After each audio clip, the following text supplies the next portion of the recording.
late. I got stuck dealing with some last minute things. However, we are here now to chat about Freemasonry after what was a very fun, very long 24-hour stream. So the first hour, as always, is just going to be hanging out and seeing who joins. And then the second hour is going to be topics. Today's topic is going to be specific. It's going to be about marketing. Freemasons often, hate that word marketing, but there's value to it, and we'll talk about it. I went to get my coffees. More specifically, some things I've been picking up and learning from the MailChimp free marketing courses, which are taking place every day this week at 12 noon. A lot of actually Masonic lodges and groups are using MailChimp or other email services to communicate with their memberships. We're going to talk about why that is and how that works. To everybody who won in the contest, I got all your names here, don't worry. And you will be getting your emails out shortly. We had 12 altogether, which is crazy to think. Because they did every 2 hours, so 24-hour sub-screen. 24-hour live stream was awesome. You can hear it in my voice a little bit. I'm still struggling with it.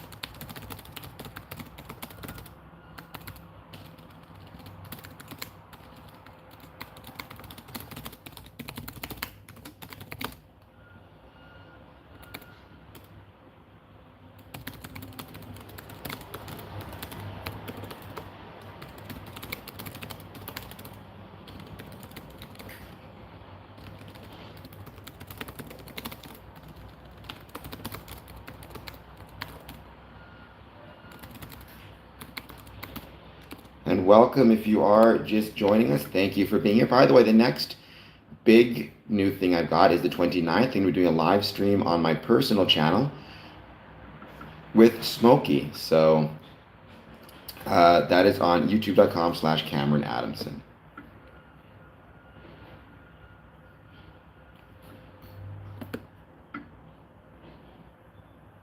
It's going well, Dream Seeker. How's it going with you? Don't forget, October 1st, I hope to see you at the Windsor Masonic Temple for our, I can talk, for the coffee club, followed by the official visit. 10 a.m., that's what time I'll be there, just about. I gotta try to find some Mexican cookies for a very important reason. I know the feeling. I had a busy day this morning as well, hence being a little bit later on the stream than I wanted to be. Usually I start these at 1 p.m. Well, so the coffee club is casual dress, and if you just, I shouldn't say just, but if you want to come for the coffee club and the public part of the day, then that's casual dress. If you want to come to the meeting, it's suit and tie. So for the meeting itself, suit and tie, dress code, but for the coffee club and the public portion, casual dress is perfect. Do you ever feel ghost legs? Phantom leg syndrome, I think you're referring to, Steve. Welcome back, Steve, by the way. I don't, but that's because I was born without legs, right? So I was born, my legs kind of having formed how they formed. So you don't feel it in those circumstances, at least to my knowledge, you don't. If I were to lose my limbs in an accident, then it's very likely I would have phantom limb pain.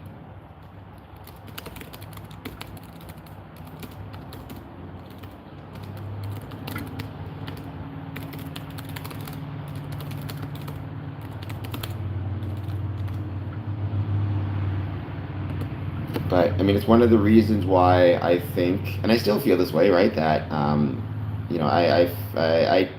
I don't know if I want to use the term lucky, but I don't feel bad or like I missed out on anything by being born with no legs. Because again, when you're born that way, you just develop and learn kind of as you go. You don't deal with things like phantom limb pain. To my knowledge, there's much less kind of secondary or side effects or future issues. Losing my limbs in an accident, especially if I was much older, I think would have been a lot harder. Because then you have to kind of relearn everything, and I think that's a challenge. Yes. Well, not humans necessarily. Um, I think some of our ancient ancestors, like Australopithecus, may have developed some type of spoken language um, to communicate. Certainly not as advanced or as intricate as ours. I would need to do a little bit more study on it. But I certainly think humans or hominids created all spoken languages. Um, Again, unless I guess you'd have to define language because you could argue that many species communicate with each other through sounds. Um, Whales, famously, whatever it is, but is that the same as language? Like a mating call, for example. Um, I guess you'd have to kind of you have to figure out how you want to define that for yourself, I guess. But I don't believe spoken languages are divine, if that's what you're asking.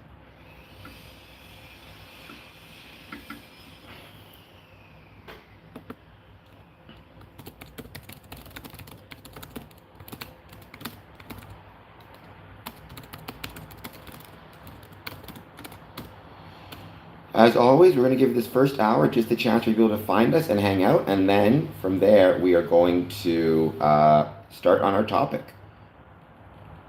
which is marketing. I guess, what about you, Steve? Do you believe humans created all spoken languages?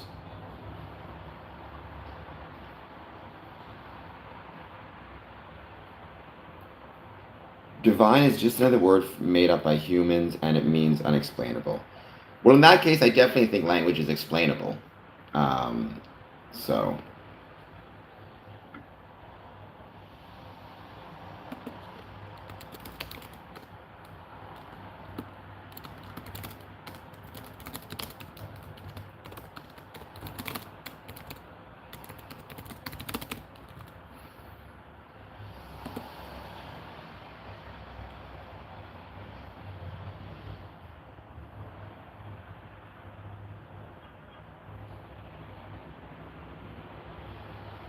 I mean, just come hang out.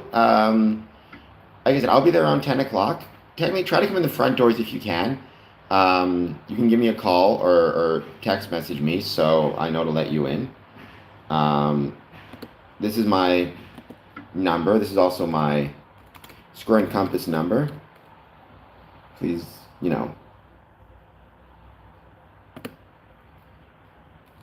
let's see. Well, never mind. I can't put it in now. There we go. Don't be texting too much, but that morning, if you have any trouble getting in the building, just text that number and I'll let you in. Just bring $2 for a bottomless cup of coffee, and then, like I said, 11 o'clock we have our meeting. So, of course, of course. So let's just get a bit more time and let's see who else joins.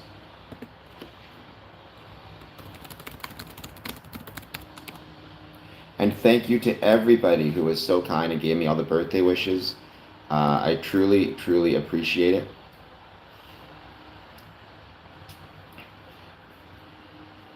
Let's see if I can find the number of people we got. I think it said on here somewhere.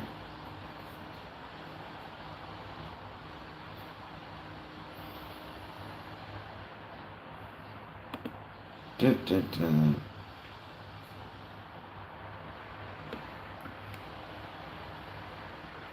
488 friends posted on my birthday. So that's really kind of them and truly appreciate it, and thank you so much. Well, don't do that. Bring your don't be bringing the flask. There's no drinking before noon at the Masonic Temple. That should be a good rule for life in general. Um, stick to coffee, or there's tea there as well. Those are your two options, or water. We'll get you some water. But let's make a no drinking before noon rule on this stream, just to be safe.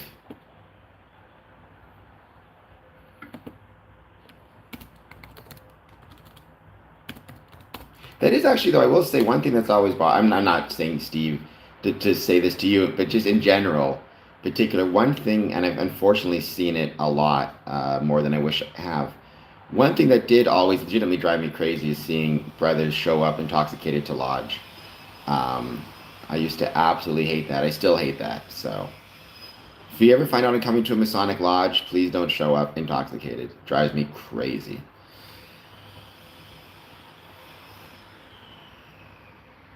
That's good, because honestly, I rarely answer my phone. The best way to get in touch with me is through email. The one time I answer my phone or respond to text messages really actually is if I know I'm expecting a call. Like for example, at the first, I'll have my phone on me and I'll be checking it around 10 a.m. just to make sure I don't miss anybody.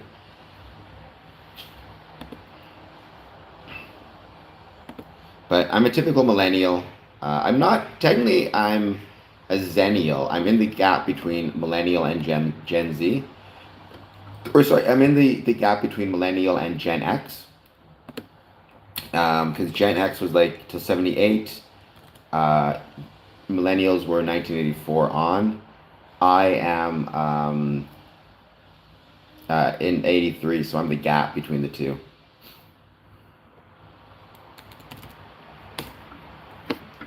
So they call me Zennial, millennial, but spelled with an X at the front. Okay, I just saw it pop up, so yeah, I won't respond because, like we're talking now. But like I said, it's just this way I have it, and I can make sure you get in on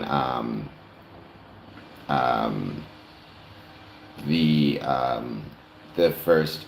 Oh, geez, 1990. Okay, so 7 years gap. Well, technically, alcohol isn't even a stimulant; it's a depressant. So yes, coffee is acceptable. Alcohol is not. Not. I mean, I don't drink personally, but not. I mean, people want to go out and have a drink after work or whatever. More power to them. Or have a glass of wine with dinner. More power to them. But it is not acceptable in the lodge, and that is a firm belief of mine. And in fact, our Grand Lodge concurs. No alcohol in a Masonic lodge meeting. You can have it after. You can have it before, but if you're showing up intoxicated, that's a problem. As it should be.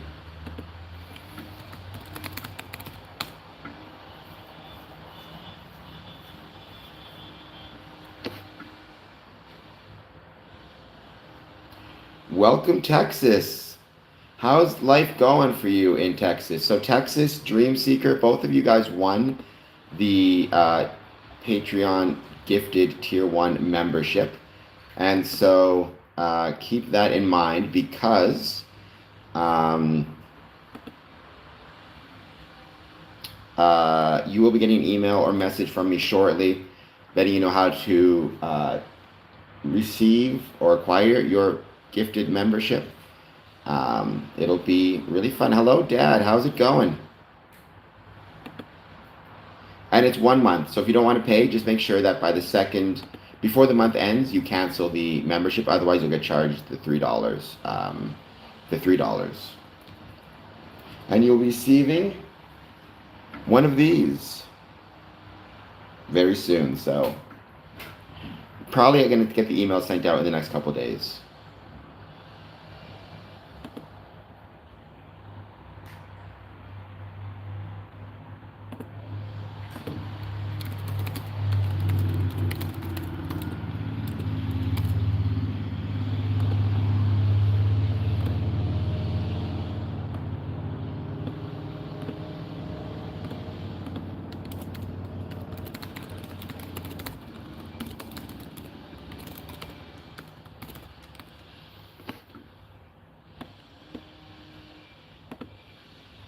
So we're just going to wait and see who joins. As always, like I said, this first hour is just us kind of hanging out and relaxing.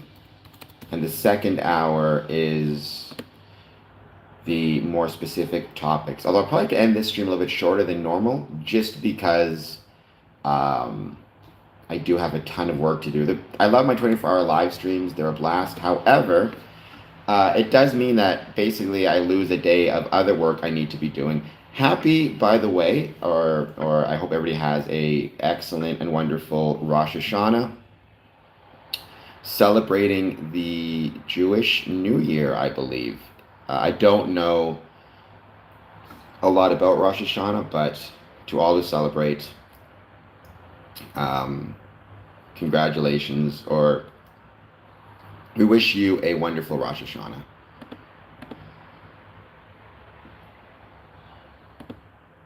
If anybody actually knows more about it, please feel free to put in the chat. I know very little about Rosh Hashanah, or really nothing, to be honest. So I'd love to learn more about it myself.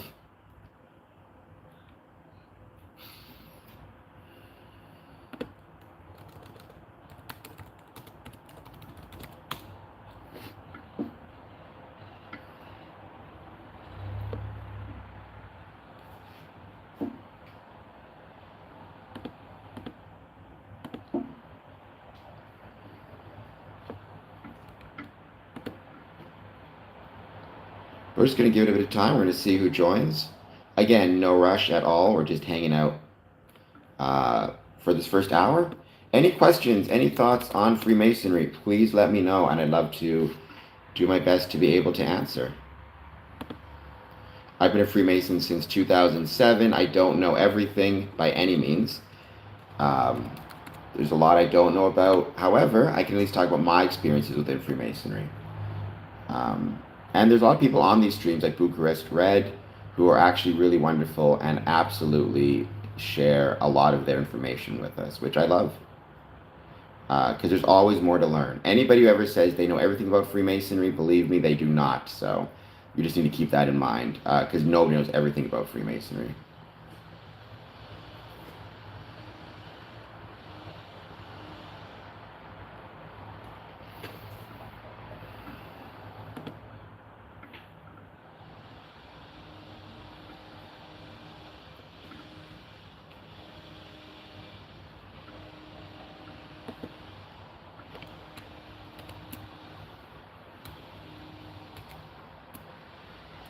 Welcome. If you're just joining us, thank you for being here. Please take a moment, hit that like and subscribe button.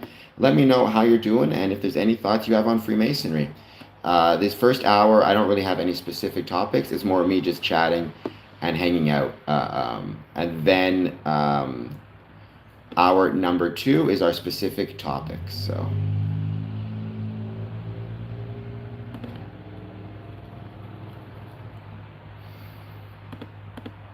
But thank you all for being here so much.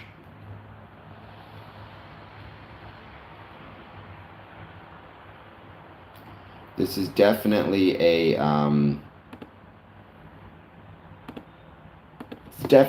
needing coffee day. So I've had a lot of cups of coffee already, some of which came from Mr. Keeps. And then as always, I went to my casino and got my fancy coffee and my casino coffee. So I hope everybody, though, is doing well. Thank you all for being here. Please take a moment to hit that like button, hit that subscribe button, and let me know what your thoughts are on Freemasonry. We're going to be talking about, very soon, marketing in Freemasonry. I don't know why I said it that way. Marketing in Freemasonry. So.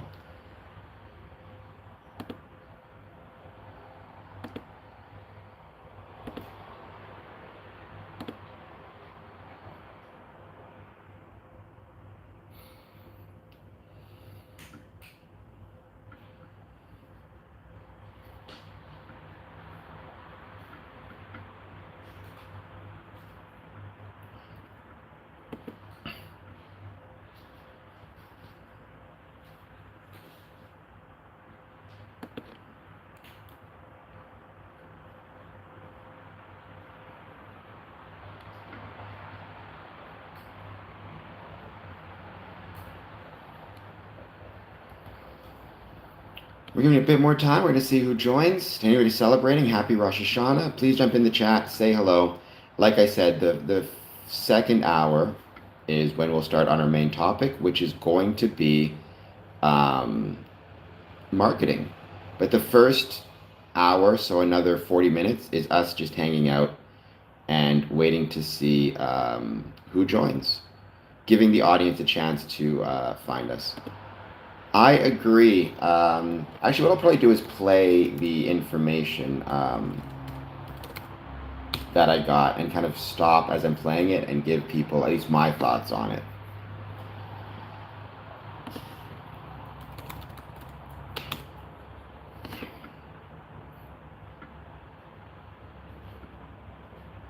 I also still have to do a ton of chores, so it's probably going to be a shorter stream today, just for the record. Because, like I said, I do have to get done a ton of stuff. But Texas, how is life going? How are things treating you? I'm guessing your proficiency work is going well?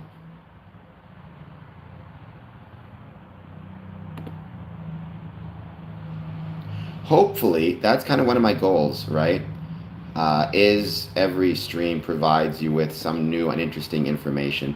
Having said that, I did mention for my next 24-hour live stream, which will be October, I may actually not do the stream via. I may actually not do the stream on this channel. I may do the stream on my personal YouTube channel, youtube.com/@CameronAdamson. And what I may focus on actually is we may do some horror movies. We may do a 24-hour horror movie live stream. As someone who loves scary movies, I thought that would be a lot of fun. I had a great sleep after my 24-hour stream, as I do all the time. I slept the sleep of the righteous, if you will. Although the problem is I didn't get anything done for basically those 2 days, so now I'm stuck having to catch up on a bunch of chores that I have to do, like my laundry and everything else. No worries, Dream. Stop in when you can or when you can't. It's no trouble at all.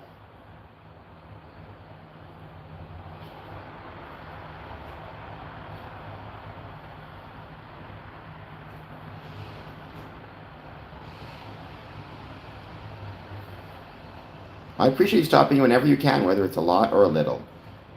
It's still wonderful to have you join.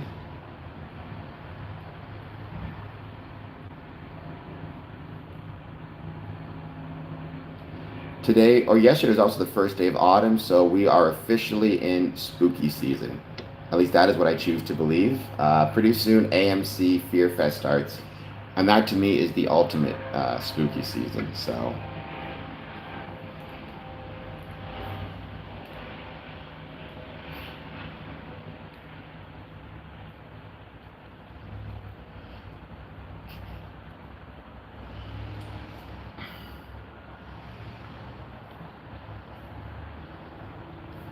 Awesome, Texas. I'm happy to hear that. Keep up the great work.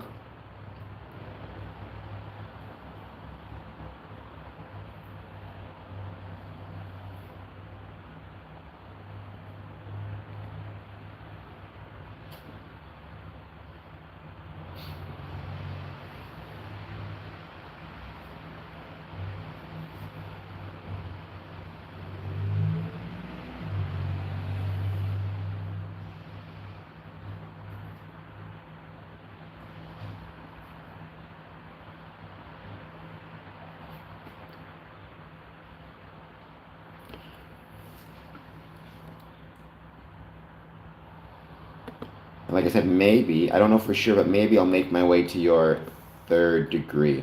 Still, sadly, can't make any promises, but I'd love to, so we'll see. We'll keep our fingers crossed.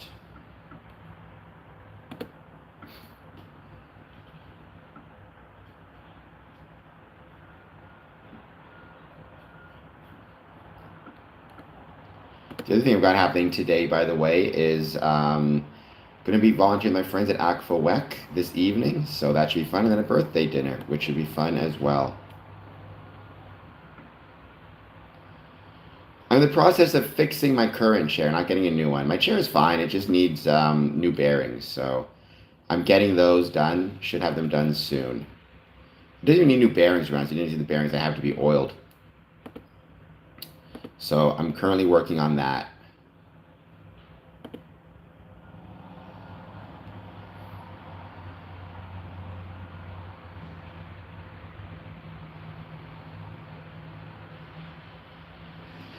Well, you are in kind of a very challenging place to get to.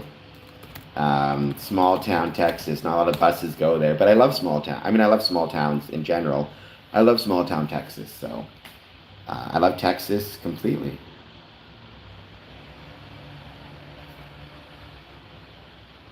What's going on? What's going on, Christopher? How's it going?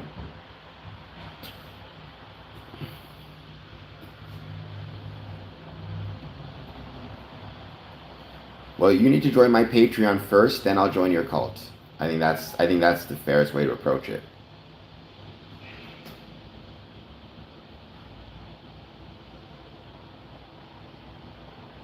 We got some hearts. Is that Smokey the Clown? If it's Smokey, I got some good news for you.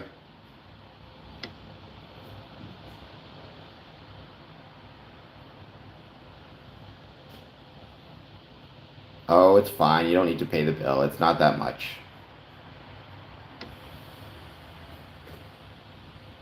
Everything's good. Smokey, congratulations. You won the last draw. I know you say you never win, but you won the final draw. So congratulations. You're gifted a free Tier 1 membership.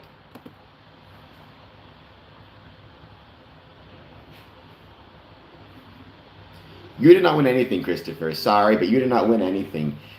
I got all the winners here in these here. You are not one of them, Christopher. I'm very sorry, but maybe next time. Hey, we'll do another 24-hour stream next month, and maybe you'll win it then. So yeah, so I got to send you. I'll send you information through Discord as to how you access your gift. Just make sure that you know you after you get it for the first month, you cancel it before the second month. Otherwise, you'll be charged the $3. So you get 1 month free, but the second month charges. Loving life is good. And by the way, Smokey, I know you told me before, but what time are we doing the stream together on the 29th? Um, so let me know what time it is so I can make sure to mark it. Because I know it's different than we first had, right? Because of your work schedule. $3 is cheap. I mean, it's between 3 and 50 per month. American is the, or you can join for free. You don't have to pay anything. You can join for free as well. It's patreon.com/square and compass. Patreon.com/square and compass. You go, and then, like I said, you can sign up for free, or you can sign up um, for the $3 mark. 2 p.m. your time, so that's 3 p.m. my time, because right now it's 1:45. If you want to donate it to Christopher, you can, but then, Christopher, I need your email information.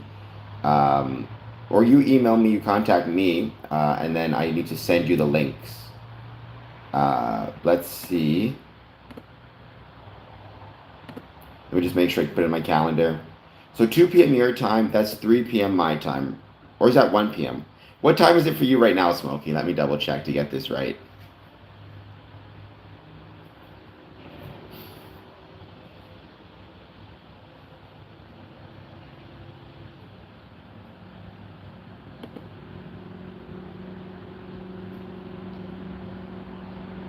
12:46.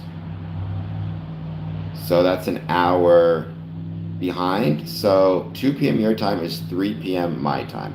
Okay, I'll send you the invitation soon. We will start the stream on the 29th, 3 p.m. Eastern Standard Time.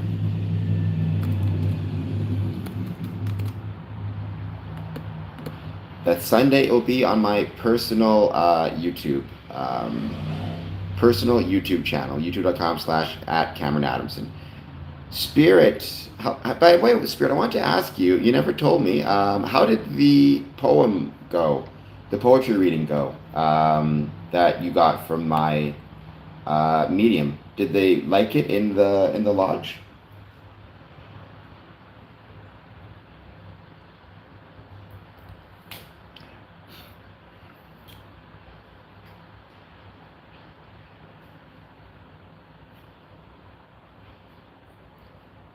Whenever I see her, it reminds me of The Bear, which, by the way, is coming out for the next season. So thankfully, there's going to be a season 5, which there should be because I love that show, one of my favorites.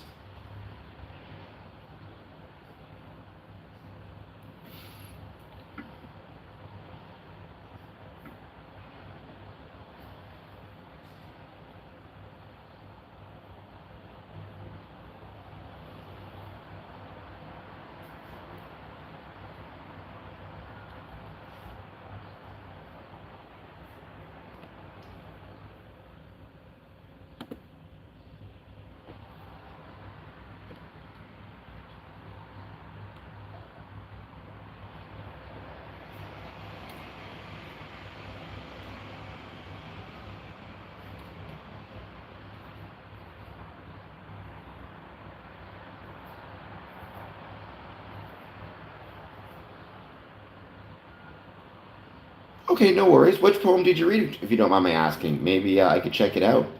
But yeah, you can use both of those. You can use both of those poems, in future.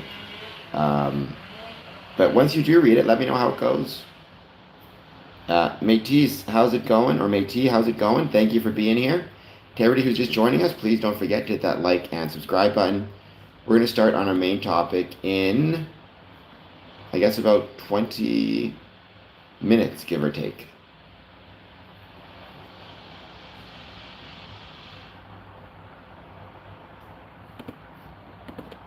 Right, and don't forget, everybody can follow me on Medium as well.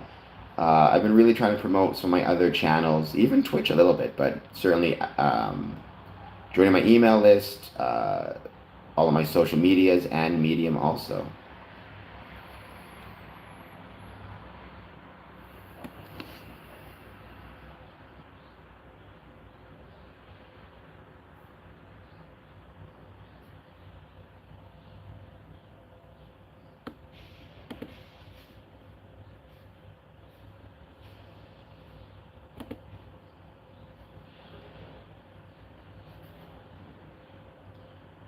NTW. I know what NTW means, not to worry, but I had a great time doing it. It was a lot of fun. Um, I really, really enjoyed it. So,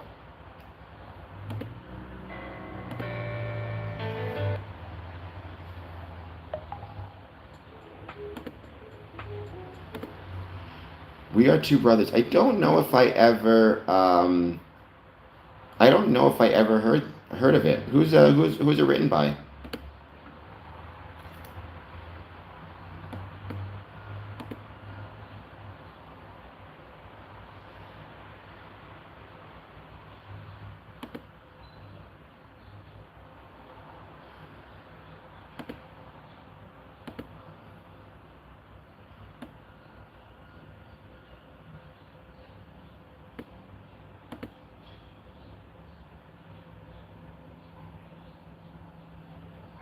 Yes, spell check can be an absolute pain in the butt.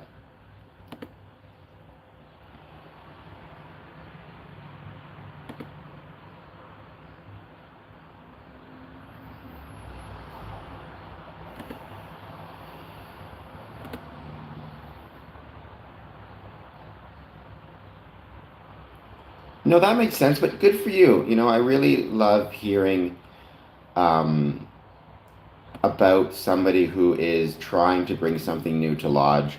Or not even new, but trying to contribute to Lodge in some way, whether it's by bringing in poetry or doing a presentation or doing a bit of Masonic education, right? I think good for you for putting yourself out there. And also, I don't know if you suffer from this,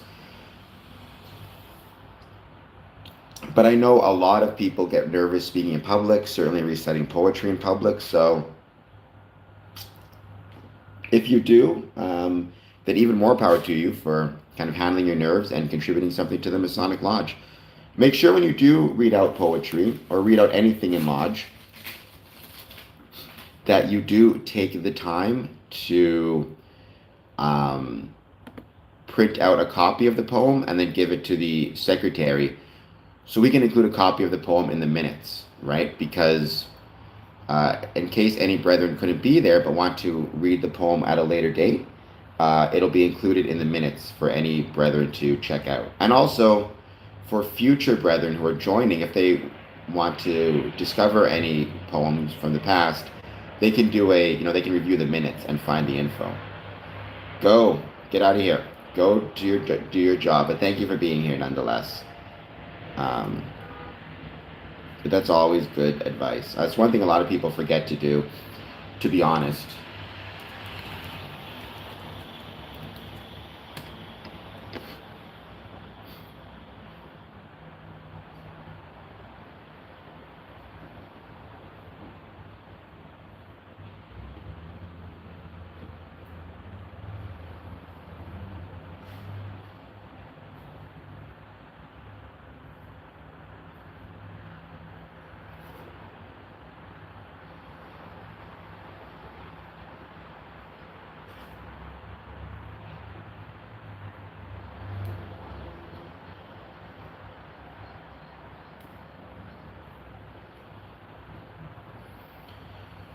I hope everybody is doing well. Another about 20 minutes, and we'll start on today's main topic. Well, Renegade, you're just going to have to live with that. And by the way, today I don't have chips. Here they are. I have crackers, and you're not even going to get any of my crackers. So just deal with that, Renegade. You're just going to have to deal with that.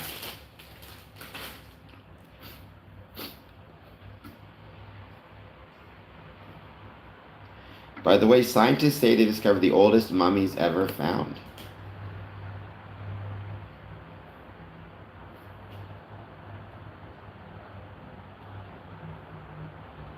Good. That's a pretty awesome nickname. My brethren have some interesting nicknames for me as well, but it's not poet, so.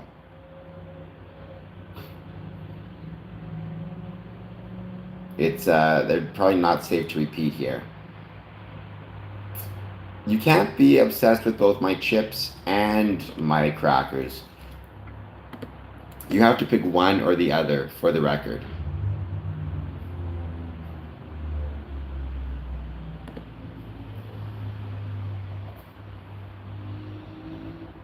Yes, you better not to say, hey, if you want to make changes and you want to advance something, one of the things you have to accept is not everybody's going to be on your side, which is perfectly fine, by the way.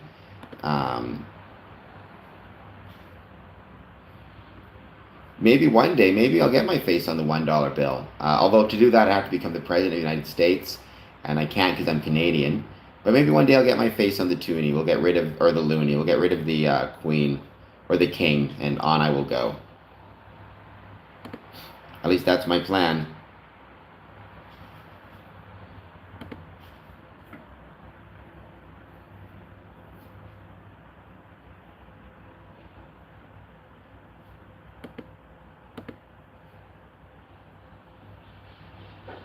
But maybe you'll see my face on the bill in future. Who knows?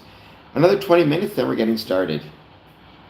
Well, once again, I do, but none for you, Renegade. Tell you what, if you become a Patreon member, I will send you a chip. A single chip. One single chip. That's the best I can offer you, alright? Just so you know.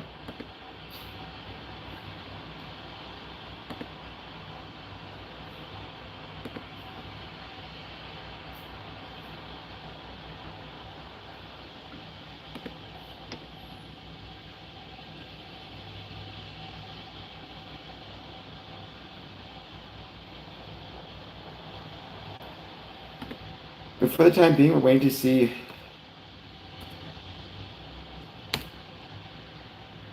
I do not have any hamburger helper. I like hamburger helper, actually, but I do not have any. So sadly, I cannot help you.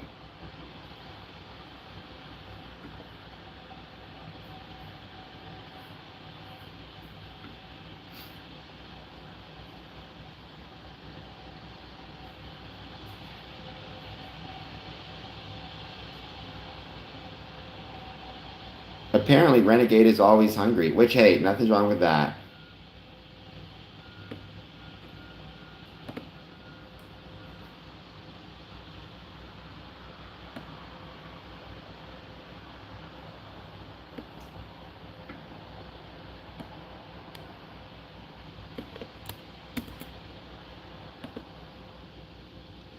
Honestly, what I'm thinking of doing actually, again, this would not help you at all because you cannot reach the phone slash computer and grab me, or grab pizza. But for my next 24-hour live stream, which I think will be October 21st, I think I may do that on my personal channel, youtube.com/at Cameron Adamson. And I think what I may do is do a 24-hour scary movie marathon. And I may, even order a pizza before I start, just so I'll be eating pizza, watching scary movies, hanging out. I hope you guys will join me for that. It's my personal channel, not Square Income's Promotions. So I talk about things that aren't related so much to Freemasonry on there, more things that I love outside of it.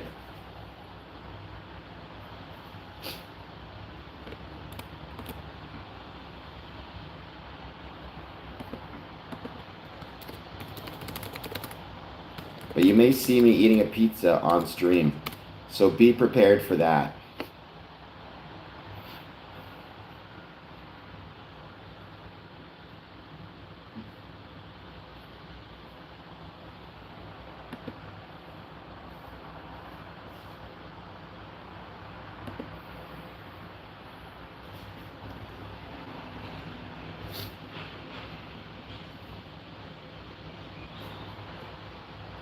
Sounds like a great thing to do while walking down the streets.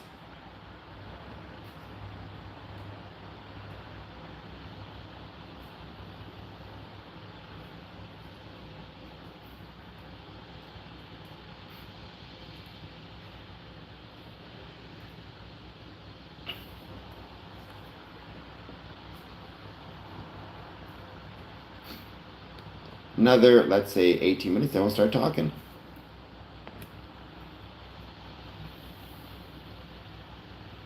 Don't we all have to eat? You're not alone in that one.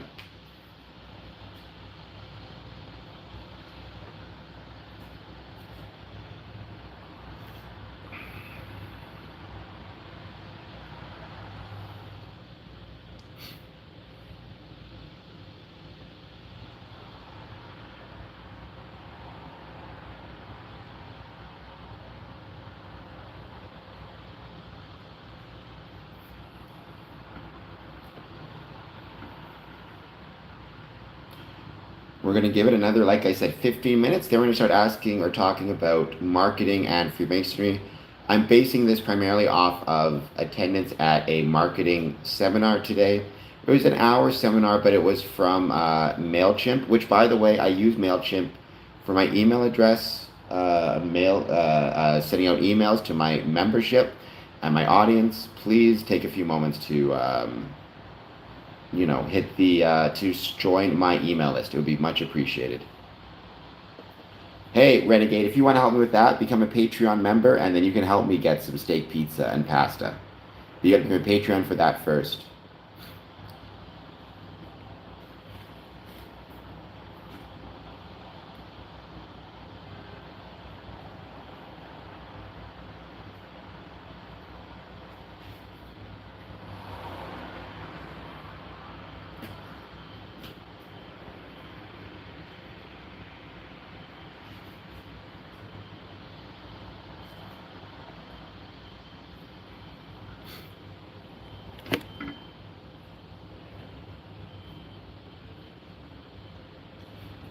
Well, you could join for free, Renegade. I mean, even that helps out majorly. I'll put down the thing here once again, the link once again.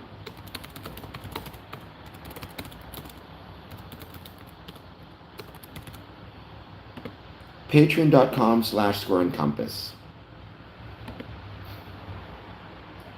Patreon.com/SquareandCompass. You go there and you can become a Patreon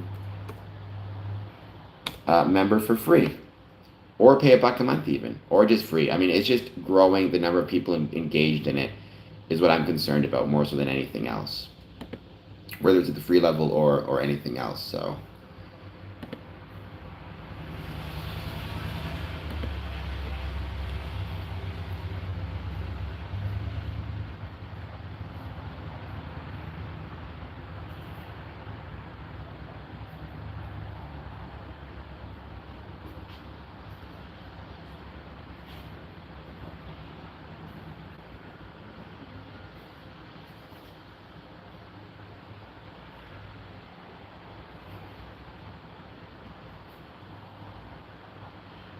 Welcome back, Rondo. How's it going? I hope that you are doing well as always, and thank you for being here. How is life treating you? What's new and exciting? We're going to start on a main topic in about 15 minutes, Freemasonry and marketing.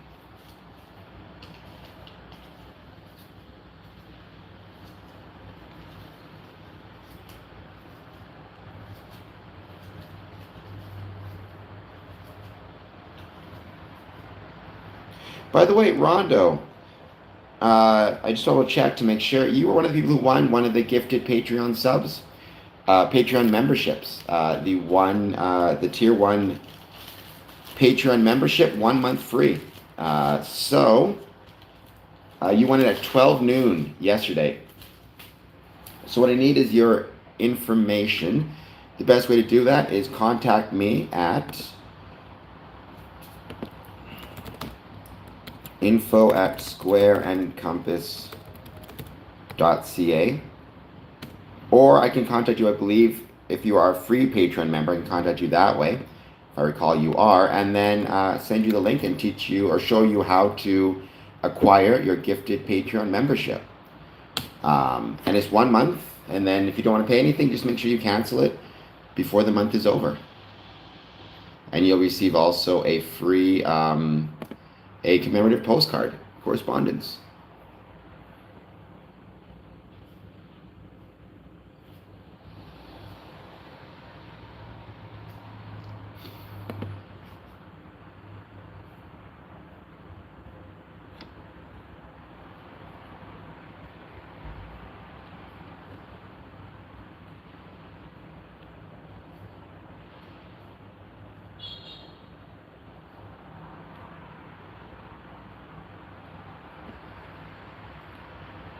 I'm going to give it a bit more time and wait to see who joins. The main topic will start in 13 minutes, I guess.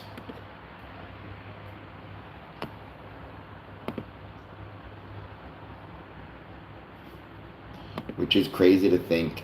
We just finished our 24-hour stream not that long ago. It was an absolute blast. I loved it. But now we're just waiting to see who joins. And once again, talking today about marketing.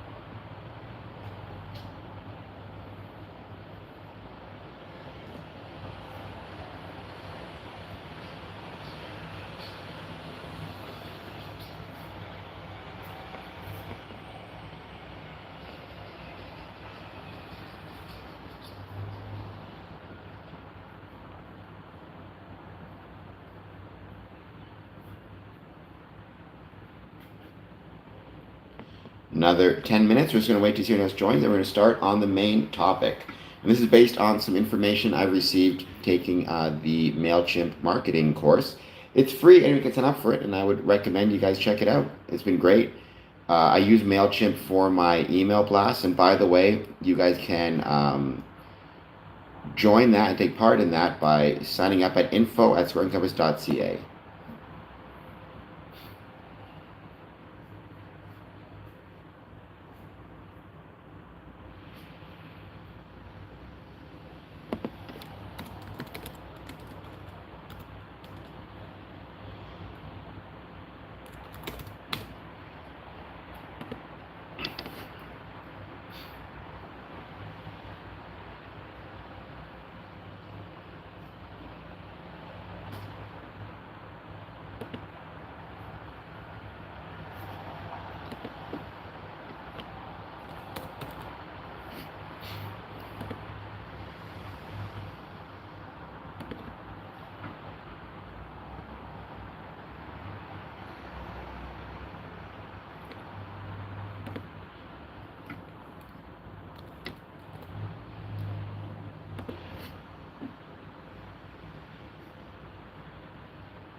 give it another 10 minutes and we'll start on the main topic. Thank you everybody for being here so far.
By the way, today is the last day for the Masons for Myths program. If you like to support Masonic charities, including baseball, or charities that involve baseball, Masons for Myths is a great program under my Grand Lodge, California, where they help purchase myths for underserved communities or for baseball teams that come from underserved communities where they may not have the money to afford baseball equipment, including mitts. So I've donated to in the past.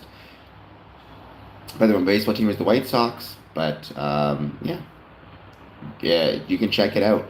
Masons for Myths. It's MASONS. The number 4 Myths. MITTS.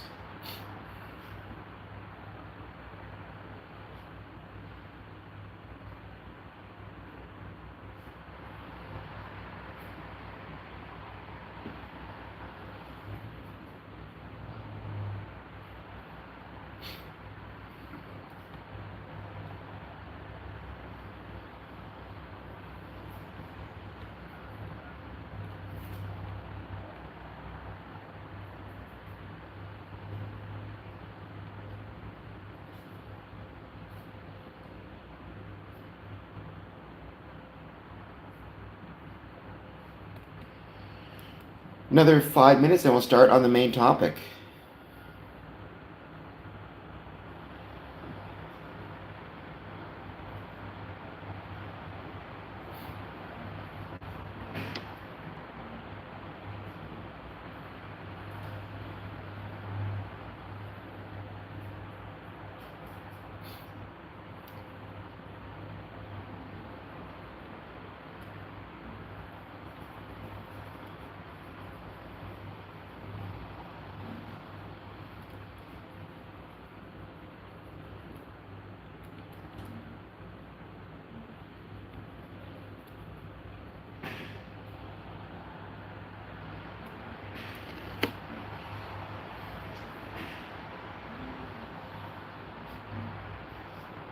Mr. Keeps, welcome. Thank you for being back. No, you got plenty of time. Do not worry. You got plenty of time. So you haven't missed anything. How's it going? I'm recovering fine, although my voice, because I think I was talking so much for obvious reasons, my voice sounds deeper. I sound like Janis Joplin over here, which isn't a bad thing, because Joplin was pretty incredible. But otherwise, I'm doing good. I had a good sleep. I'm hanging out here. I was going to talk about marketing today a little bit. How are you doing? And don't forget, I've got your, that wouldn't be a bad idea. I've got your, like I said, you won. So I'll probably be sending you a message directly through Patreon because I can already contact you that way, or an email. But either way, you'll get the link. I know I got your shipping address, so I can mail you that postcard. So you should be hearing something from me probably in the next couple of days. Although the problem with doing a 24-hour stream is I'm so far behind. Because you have basically, it's almost 2 days actually, because you start on the 21st, go to the 22nd. I have to catch up on all my homework and not homework, but chores and all that jazz. So I'm a bit behind, and I got a bunch of Masonic correspondence I need to send out as a secretary. I got to do my summons. I got to request some dispensations, all the paperwork that you have to do as part of being a Masonic secretary. So many dispensations to request. Because I have the big event happening on October 1st, and you need to get dispensation for that. That might be kind of fun to talk about, actually. What is dispensation? What does it mean? At least in an Ontario context. Every jurisdiction is slightly different, but it's still relevant to think about because dispensations are an important tool by which the Grand Lodges are able to monitor and protect Freemasonry from sometimes from itself, but also a great tool for Masonic lodges to understand what their roles and obligations are. So my advice on dispensations, at least in Ontario, is if you ever don't know whether you need to request a dispensation or not, request a dispensation anyways. Worst case scenario, it's not necessary, and they just let you know it's not necessary.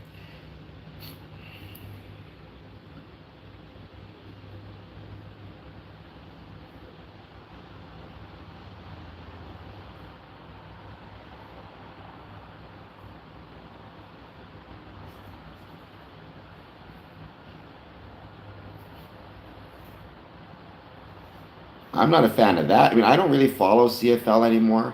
I don't follow sports anymore. I'm just too busy. But I do not support that because that sounds like they're trying to make the CFL more like the NFL. To me, the whole point is the CFL is a different animal, a different beast, and that's going to be what attracts people to it, right? Like, why? I don't know. That seems like a bad idea to me, but maybe it'll work.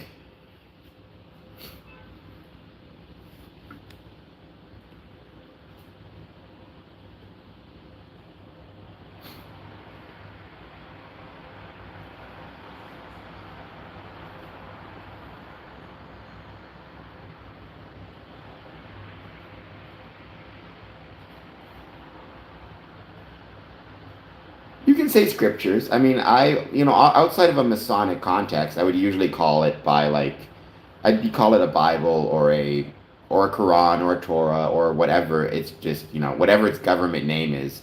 It's only within the context of either of a Masonic lodge itself that I'll use the term volume of the sacred law, or if I'm discussing what Freemasonry is, like here, for example, um, and I'm discussing these volumes in a specifically Masonic context, I use the term volume of sacred law. But if it's going to be something that stays within your home or is kind of part of your personal life, separate from anything Masonic, then call it the scriptures. So I've always been curious, Mr. Keeps, and I promise to get to my topic in, I guess, 1 minute. Um, when you say, when people say scriptures, is that referring to both the Old and New Testament? Or is that referring to one, like a particular part of the Bible? Because when I think of scriptures, I think of like Mark, Paul, Luke, and John. Is that the four? If I'm getting those right, right? Or is scriptures reference the entirety of the Bible? I'm eyeing an heirloom craftsmanship, but that's really cool. I mean, I hope you get it. I don't know how expensive a heirloom craftsmanship edition would be. Um, okay, cool. That's what I thought. Um, but I mean, it sounds awesome. I hope that you get it. Like I said, I'm sure that what matters is, right, it goes to someone who would appreciate it, and I'm sure you would, U.S. or Canadian, out of curiosity. But either way, that's actually not probably as expensive as I thought, to be honest. Um, but still, it's not cheap. Yeah, I've seen that Bible. You talked about it on the channel before. I've never had a Masonic Bible. That's something that they don't really do a lot of in my lodges. I've seen it presented many times, but never really. I don't know, to be perfectly honest, if I ever saw it presented actually in a Grand Lodge of Ontario or Grand Lodge of Canada in the province of Ontario lodge. I must have. I feel like I must have. I just can't think of it now. The closest I ever came to was we had our District Deputy Grand Master one year, who came from our Masonic lodge, my home lodge, Windsor, and he has always been our chaplain. And he's Christian. He goes to church. I'm not sure what denomination, but I know he's pretty active in church. But he presented us with a Bible at the completion of his term. It had the square and compasses on it. It's like a Masonic Bible, but that's not gifted to any Mason upon his raising. It's given to, it's just given to the lodge, and it's on our altar at the start of every meeting and throughout the meeting.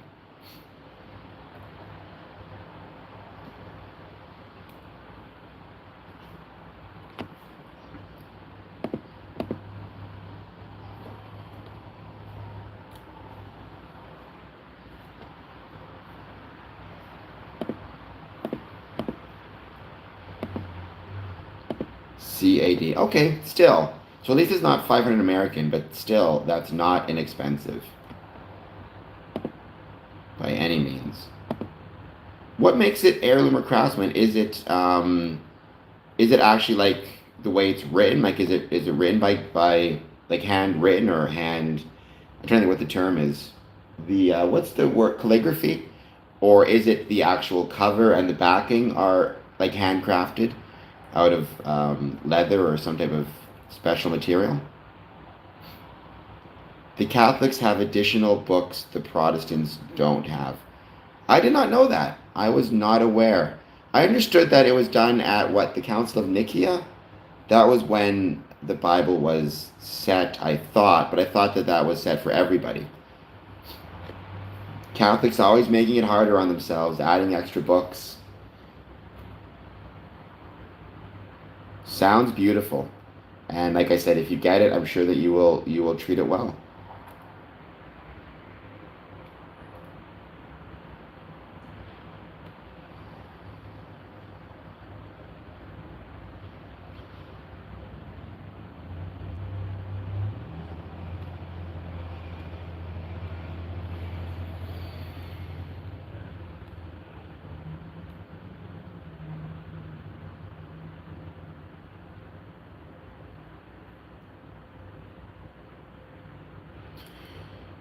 Okay, so I think we can get started now. We'll see who joins. Today's topic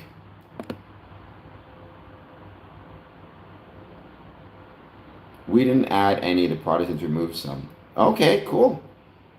So then, was it the Council of, again, Nicaea, Nicea, where they had the Nicene Creed? Is that where the initial books were, the initial Bible was set, and then the Protestants removed some after the fact? Because obviously Protestant came, through Martin Luther, if I recall correctly, much later than, well, I guess at the time it wouldn't even be called Catholicism, right? When it was first created, it would have just been the church, and then it was during the split when it was actually separated between Catholic and Protestant, which I believe was during Martin Luther's time.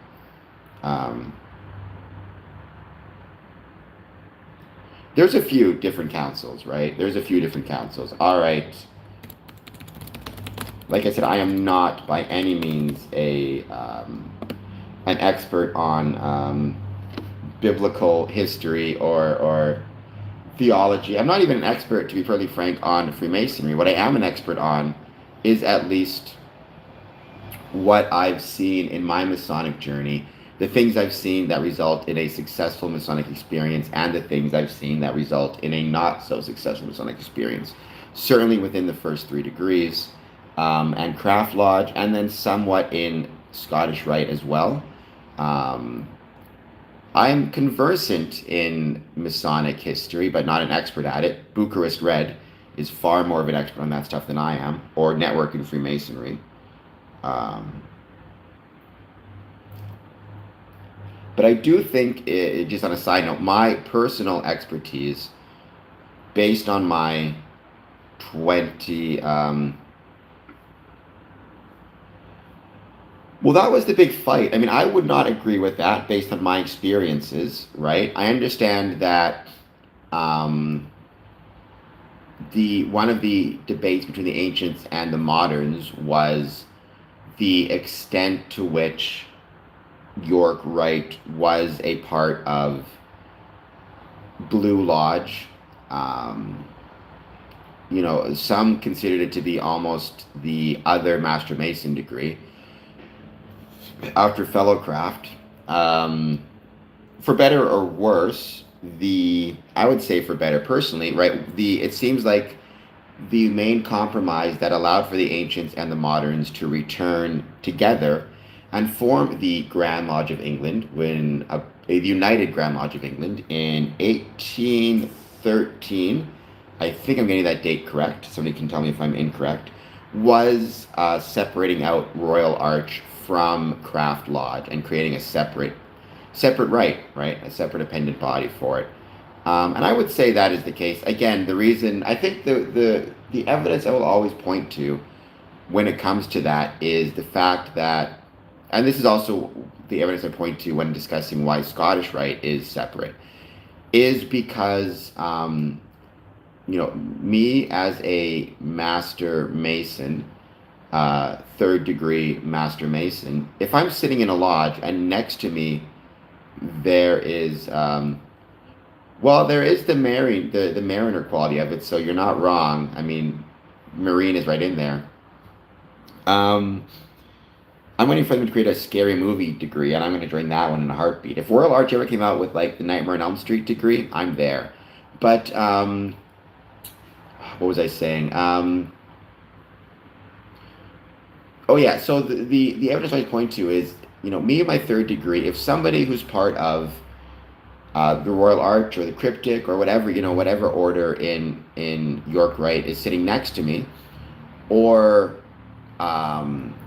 somebody who is a 32nd or 33rd degree Scottish Rite member is sitting next to me, they are not of an advanced degree in that moment, right? They don't get any type of extra say or any type of extra authority in that moment. They are equal to me with my third degree.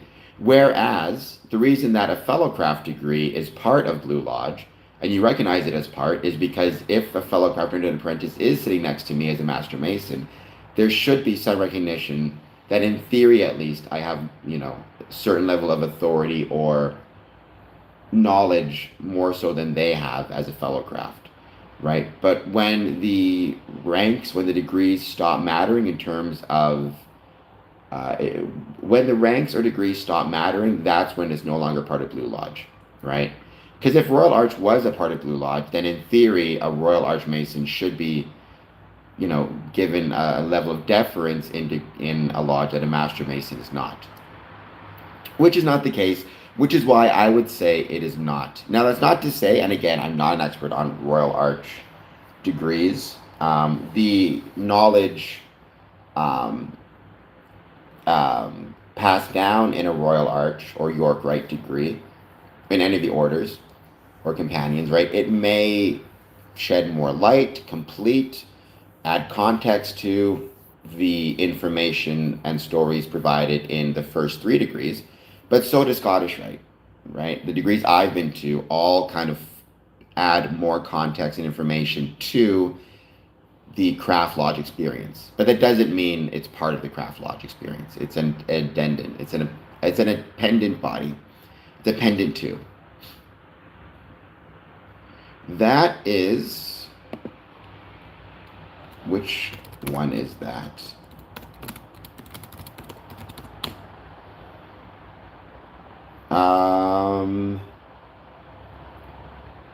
Mark Master Masons.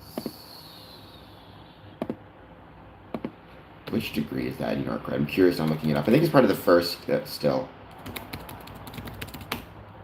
The first council, the first order.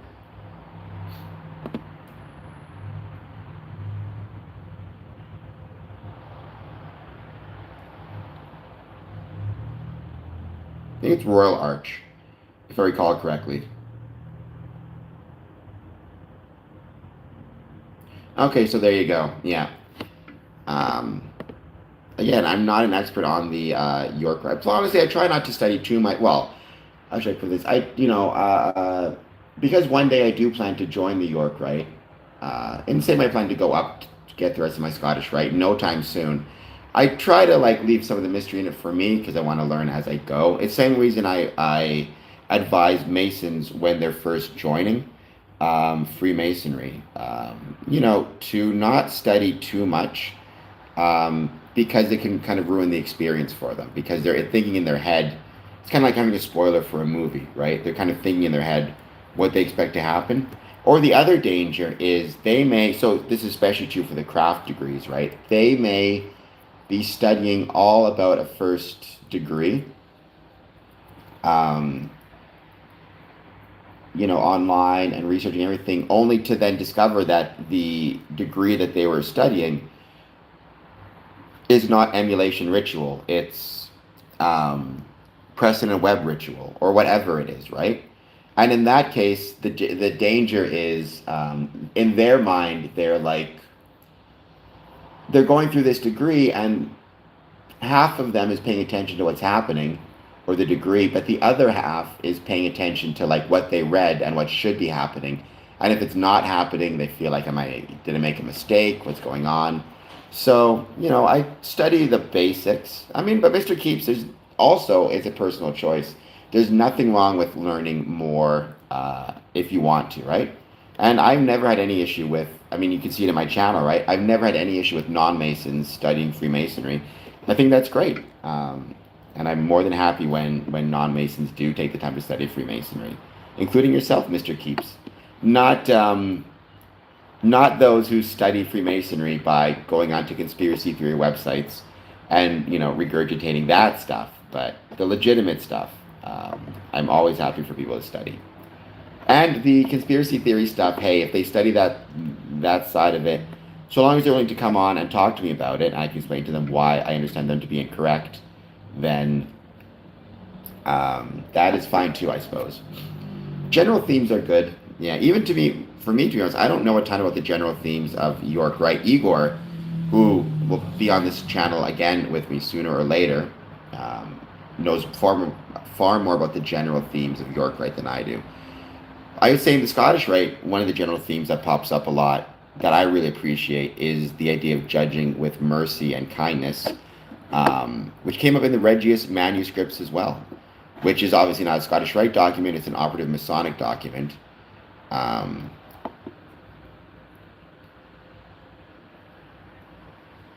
That's fine. I mean, like I said, there are Masons, and I know you're not a Mason, but there are Masons who have no interest in anything beyond the third degree. There are some Masons who have no interest in anything beyond the entered apprentice degree, which to me seems, I don't know. If you join join Freemasonry and choose to remain an entered apprentice, I'm not going to knock that because that's a personal choice. So long as you're showing up regularly and still doing your best to take part, especially in Ontario, where you can, as an entered apprentice, attend business meetings, vote on motions, all that stuff, visit other lodges. I support that. But part of me does always wonder why you would stop at the entered apprentice degree when there's so much more value in the other degrees as well. But that's kind of like me with Scottish Rite, right? I, at this point, have no interest in consistory. I went to Lodge of Perfection and then Lodge of Perfection and then Rose Croix, right? Because in York, right, there's the Royal Arch degrees, there's the Cryptid degrees, and then the Chivalric orders, right? Which I think Commandery is the Chivalric order. Sarah has some unkind things to say, it seems like. I mean, I have no idea what you're saying there, Sarah. Just for it, I mean, when I say no interest, it's probably a bit harsher than it should be. No time is a better way to put it. I've always said in Freemasonry, your Blue Lodge needs to come first. It's the most important thing. I still believe that to be the case. If it's not strong, the rest of Freemasonry won't be strong, either Scottish or York. Um, so yeah, um, I think, and I always said, right, even when I joined the first time in Scottish Rite, I didn't have a ton of interest in it, to be honest. I joined more for my friend who needed some assistance, and I'm proud to be a Scottish Rite Freemason, but I don't ever want my Scottish Rite commitments to overtake my Blue Lodge commitments. Um, and if I joined consistory, that would be adding to a very busy schedule already, being a member of 5 Masonic lodges and trying to support those Masonic lodges as best I can. Um, do I consider first? Of course, no. I consider first and second degree guys Masons. You didn't have to say please say yes. I mean, I would consider you a brother and a Mason if you're first degree or second degree Mason. Um, so yeah, I consider you as much a brother as anybody else. I'm personally a believer, and this is a debate in Freemasonry. Um, in different jurisdictions, there are some jurisdictions where if you are an entered apprentice or fellowcraft, you are not invited to business meetings. You're not supposed to vote. You can't visit. You are basically entirely stuck at proficiency work until you get your second and third degree. On Ontario, that's not the case. In Ontario, as soon as you're a first degree Mason, you can vote and take part in meetings, business meetings. I'm a fan of that. I much prefer the Ontario approach. I believe one of the best ways that you can ensure people are showing up is to give them responsibilities, even at the start, even when they're an apprentice, or at least give them the opportunity to participate. I think most jurisdictions would consider EAs and FCs Masons, but they would consider them like probationary Masons, might be the term. But that's not me, so I consider them brothers. I just, like I said, I've always kind of, to get your first degree and not move further, it seems like you're missing out on a lot of things that can give a lot more context and create a lot more beauty in your Masonic experience.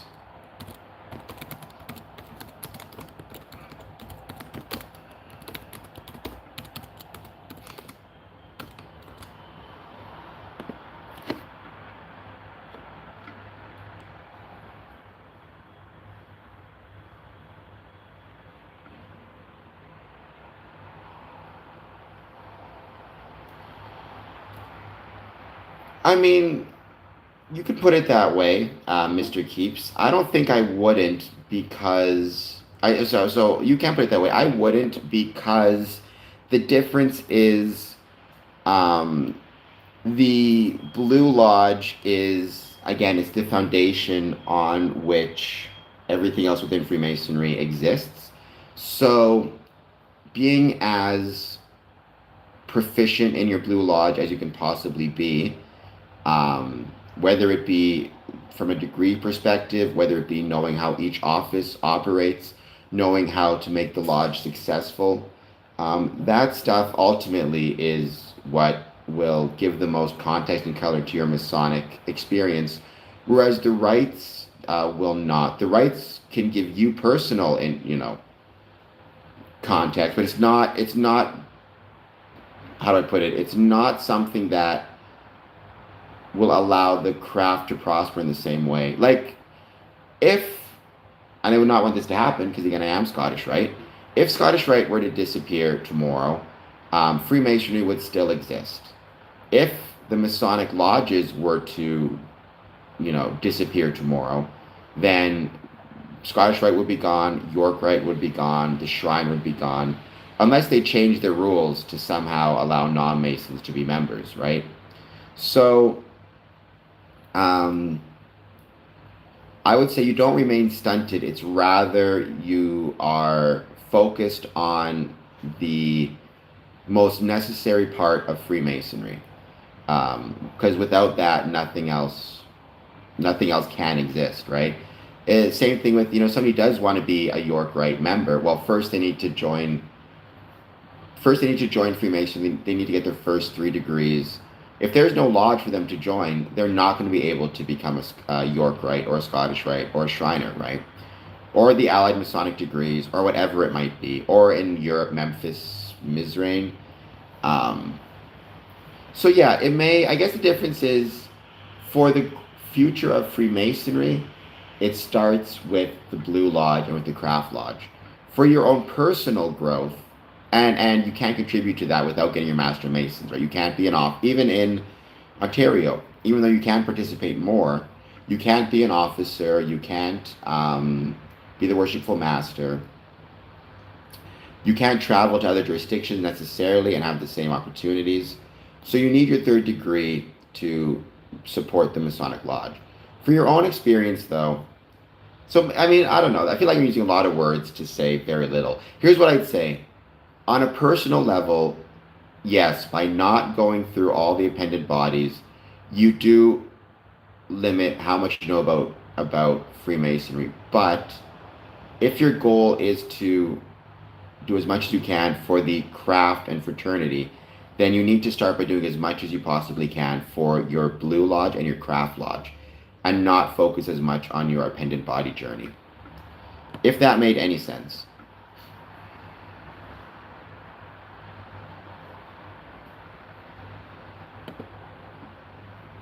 Again, every 32nd degree Scottish Rite Mason, or every 33rd degree Scottish Rite Mason would stop being a 33rd degree Scottish Rite Mason if the lodges to which they belong stop existing.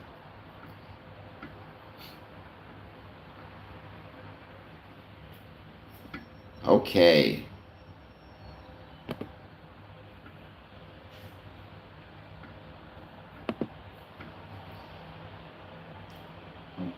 So, as I said, what I wanted to talk about today was marketing. And the reason I want to bring this up is, twofold. First, the idea of marketing within Freemasonry has always been, I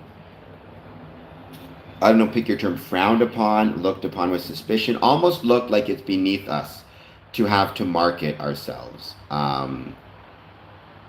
To its credit, in many years recently, we have become more open to the idea of marketing. We don't call it that because there's still, I think, a lot of prejudice against the term, but we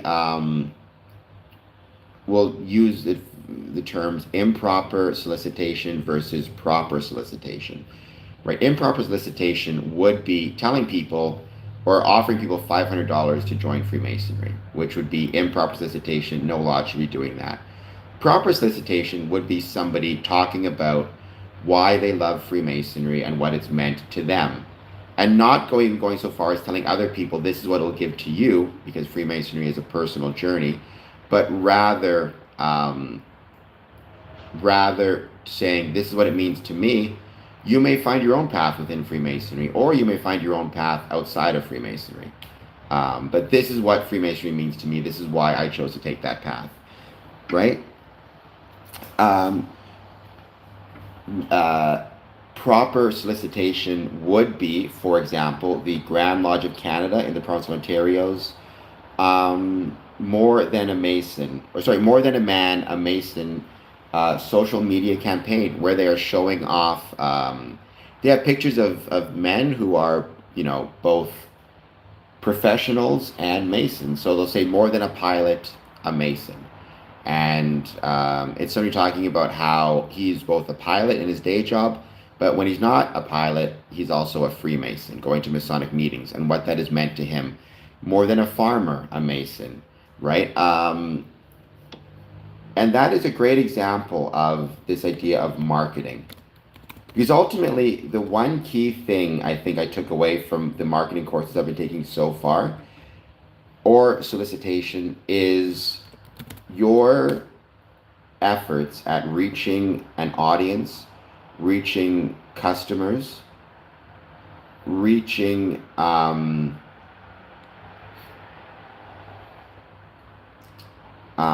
reaching community members is not simply about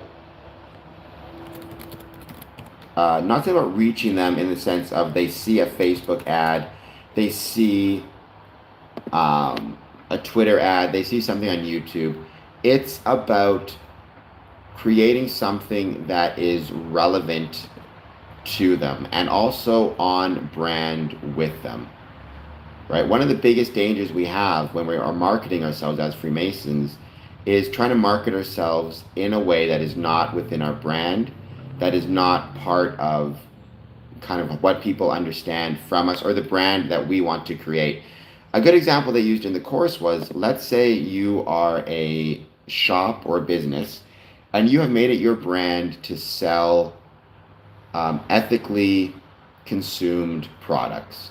So you're very careful. You're not encouraging people to buy, conspicuous consumption, to buy more than they need. Your whole thing is, responsible consumption. So maybe you sell items, maybe you sell food, but in smaller portions, or everything you sell is recycled, or, you sell things that are more expensive, but also ethically sourced in some way, or you have a smaller inventory, whatever it is, right? You are all about, you're willing to limit your profits to encourage ethical consumption of inventory, of items. And let's say 364 days of the year, that's your brand. But then one day of the year, you decide to do a Black Friday sale. And in that case, everything becomes 50% off, or 75% off. You're trying to blow out the store. You're focused on how cheaply things can be sold. Suddenly, that's not on brand with you anymore. That's about conspicuous consumption. That's about overconsumption, right? That's not necessarily going to work. So the first question we have to ask ourselves is, what is the Masonic brand on which we operate, right? Do we want our brand to be, hello, Dylan, how's it going? Thank you for being here. Do we want our brand to be one where the focus is on individual and self-improvement? In which case, if we are doing a brand and it's focused on, or advertising or recruiting members, and it's focused on the charitable endeavors of Freemasons, does that fit with the brand of self-improvement? Or if you want our brand to be, we help the community, and we're doing posts about how people can, lead better lives personally and develop new skills, meet new friends, and it's all about what you personally get from it, then by the same token, is that fitting in the brand we want to say? Right? So the question has to be, what is the brand on which we're operating? And that even goes as far as individual lodges, right? What is the brand of your individual Masonic lodge? When members think of the lodge, what do they think of? And that even goes so far as to why they joined.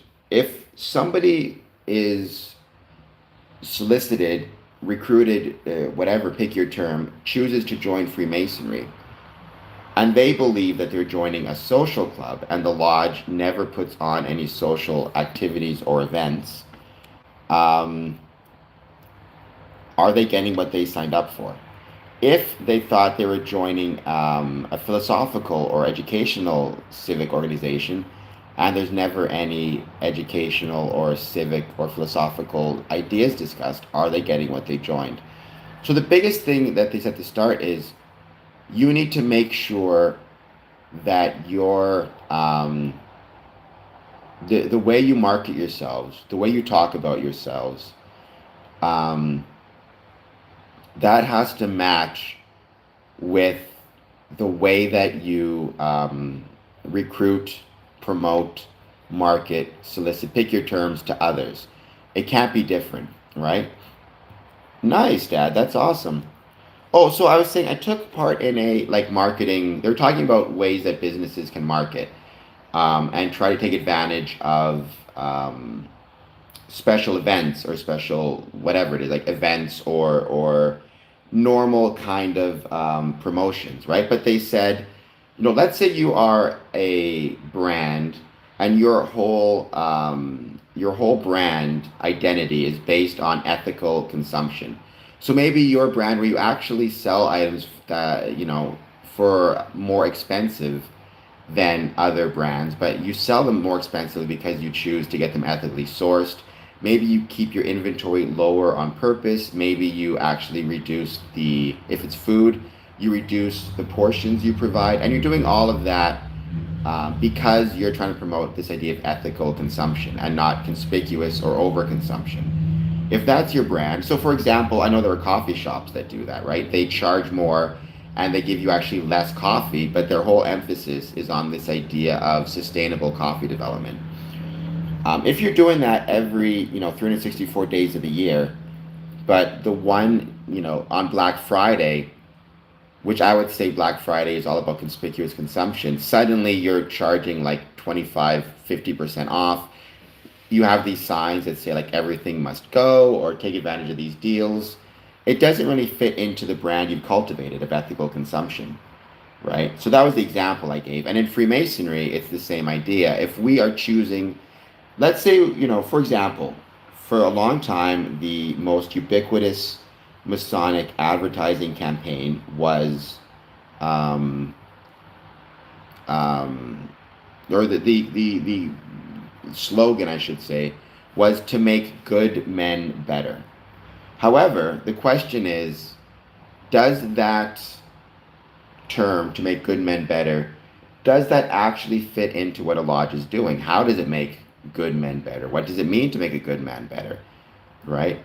Is that fitting in with our brand, or is our brand more community facing and outward facing and the things we do for the community? And in which case, is there a gap there, right? Like I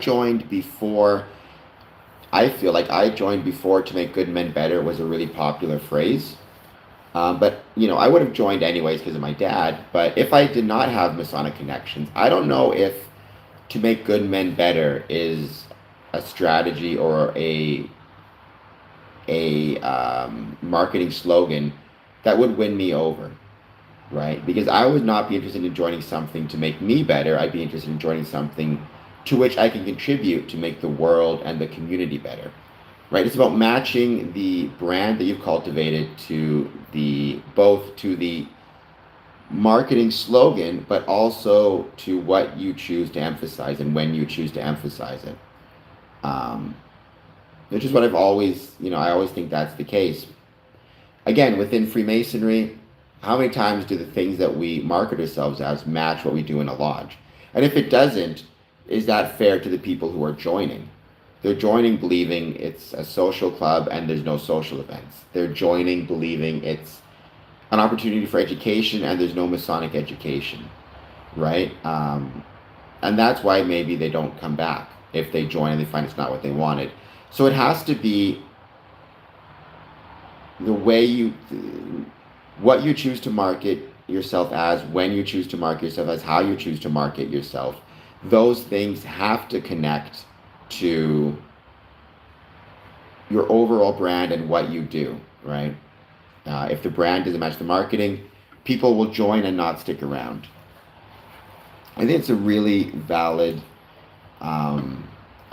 point and something that needs to be considered in our marketing. Because again, to make good men better, I'm not sure how effective that's been. Our numbers haven't been going up, right? And that was kind of the term that was so commonly used. They also talked about it as, and this is interesting, right? And I know the term customers, Freemasons don't have customers.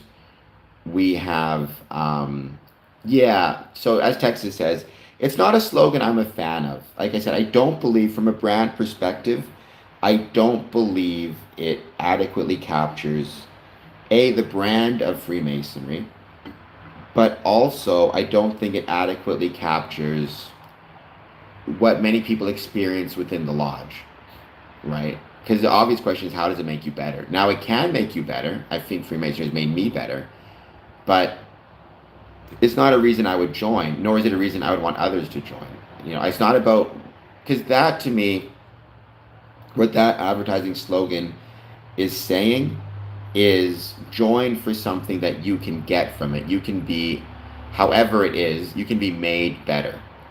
As opposed to, don't join for what you can get from it, join for what you can contribute to it. This is a contributory body, right? I mean, a good way to think about it, and I've joked about this in the past, there's that famous joke about if you're going to a job interview and they ask you, why do you want this job? You're never supposed to say, I want the job for the money, even though that's why everybody is going for a job interview. And my answer to that has always been, no, that shouldn't be the case. You can get a job anywhere. The reason you should want that particular job is because you have a level of skill and ability and qualities that can ultimately add value to that job and make that job a better place to work for everybody involved, help the company make more money, whatever it might be, right? It's not about what you can get from it, it's about what you can contribute to it. In the same way with Freemasonry, you can contribute to the world in a million different ways.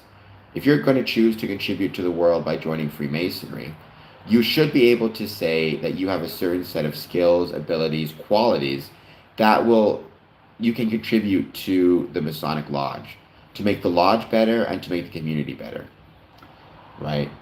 So, Freemasonry is not about making good men better. If anything, to me, Freemasonry is about making the community better. It's about strengthening the community. James Patterson. Are you new to the stream, James? I don't know if I've seen you before. I mean, my question is, to what extent do you think people not joining the lodge, unless maybe I do recognize your name. If you have been here before and I just forget, I'm very sorry. I have, Mason brain. I don't remember anything past 5 minutes ago. My point is, to what extent are we as Freemasons seeing brethren not showing up due to a disconnect or inconsistency between this marketing slogan of to make good men better and what they actually see when they attend the lodge or contribute to the lodge or get from the lodge? Again, because if you're joining because you want something from the lodge, you're a good man, you want to be made better through the lodge, and you feel you're not getting that, you might not stick around. But if you're joining because you want to contribute something to the lodge, you want to contribute something to the world around you, well, then you're probably going to keep going even when you find it difficult, because there will always be an opportunity to contribute something to the lodge. Even for me, when I've been really disappointed, struggled with, burnt out from, angry with Freemasonry, one of the things that keeps me coming back is the knowledge that there's an outlet there by which I can contribute to creating both a better lodge but also a better world, or at least a better community, more so than anything else. But again, if the message you're always getting is we're here to make good men better, if you feel like you're not being made better by the lodge, will you stick around? What do you think about what I said, James? Would you agree, disagree? Any thoughts so far? Please put in the chat what you're thinking. It sounds like you're a Mason, right? Brother's leaving, so welcome, brother. And if you're not done so, please hit the like and subscribe button. Right? For me, what I've always said, honestly, my advertising slogan for Freemasonry, if you want to call it that, or my core belief as to what I believe the brand of Freemasonry should be. At the end of the day, no one person gets to decide the brand. The market decides the brand. But my view on the brand of Freemasonry should be that Freemasonry is the belief that the world can be made better through the application of brotherly love, relief, and truth, which I think would be a far better slogan, right? Join us because through us, you can contribute to making a better world, better community, in all the ways I've talked about, right? I've talked about that in a lot of streams, the ways Freemasonry creates a better world or better community. And if you don't participate, if you're only asking, James, is it, because you're not comfortable participating, you tend not to participate? What do you think of my ideas? If you think they're all baloney, let me know that as well. Even criticisms help quite a bit in creating better content.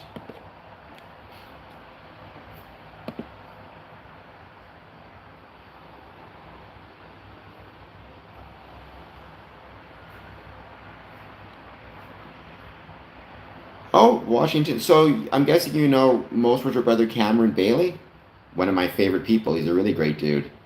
Like genuinely, he's an awesome fella. So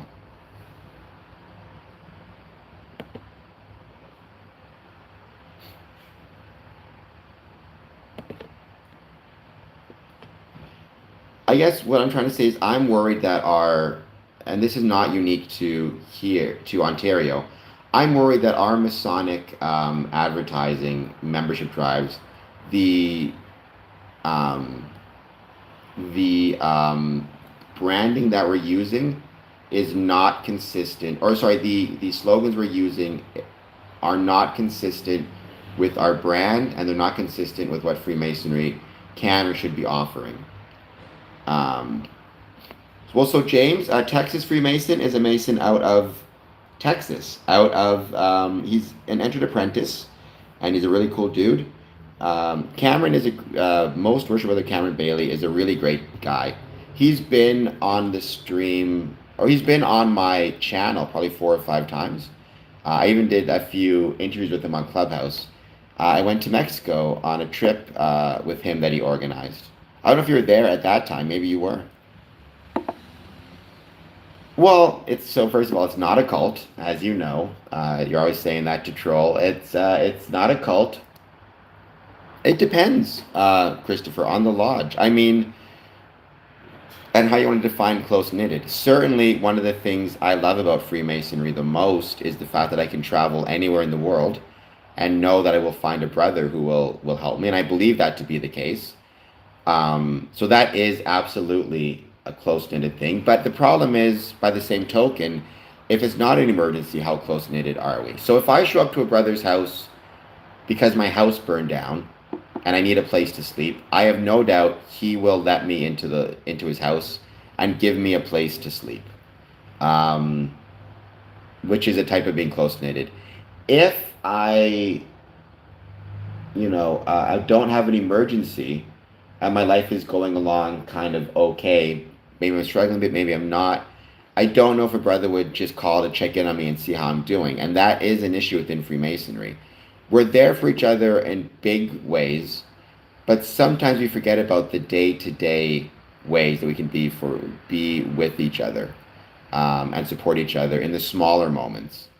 You know, and I think that's something me as a Freemason I need to work on as well, um, as much as anybody else, right? Because I'm not always the best at that.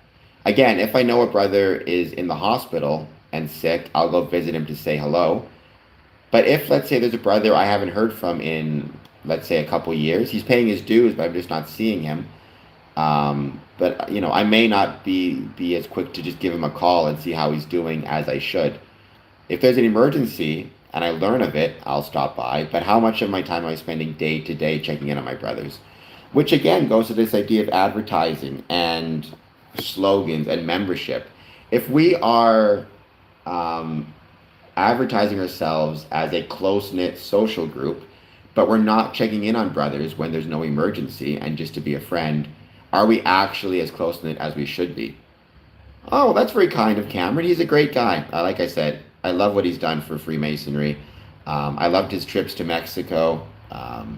He was one of the first ones who really came on the stream with me. And so I greatly, greatly appreciated that from him. Um,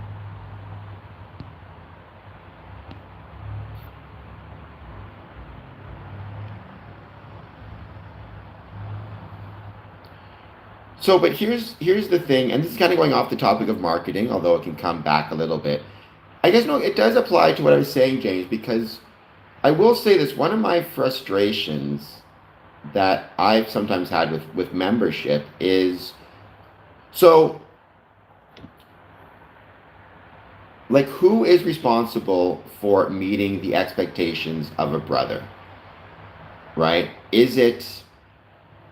Is that brother responsible for meeting his own expectations, or is the lodge responsible?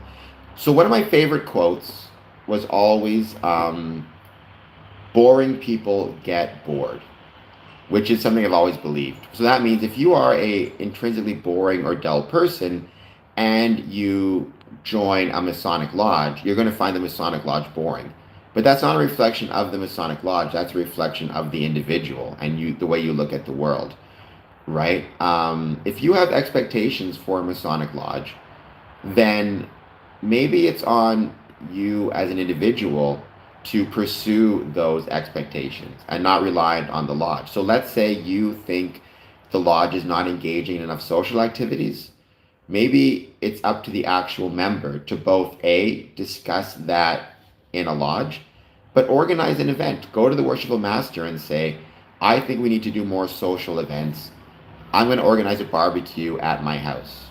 I'm going to organize a bar hopping event. I'm going to organize a poker night at the lodge. Like, you can do anything you want, right? Sometimes I think, because one of the biggest things we forget is people will say the lodge needs to do more to meet the expectations of members. But the lodge is the members, right? Really, what you're saying there is the members have the responsibility to meet the expectations of other members. And to a certain extent, that's not really fair, right? If you joined Masonry and you had a certain expectation of what you want it to be, and it's not meeting that, maybe it's just as much up to you to pursue that goal and creating that expectation, meeting that expectation as anybody else. Um, right? Now, I will say the biggest issue you can have, and I've written about this, James, do you follow me on Medium at all? Let me just put down that information as a question.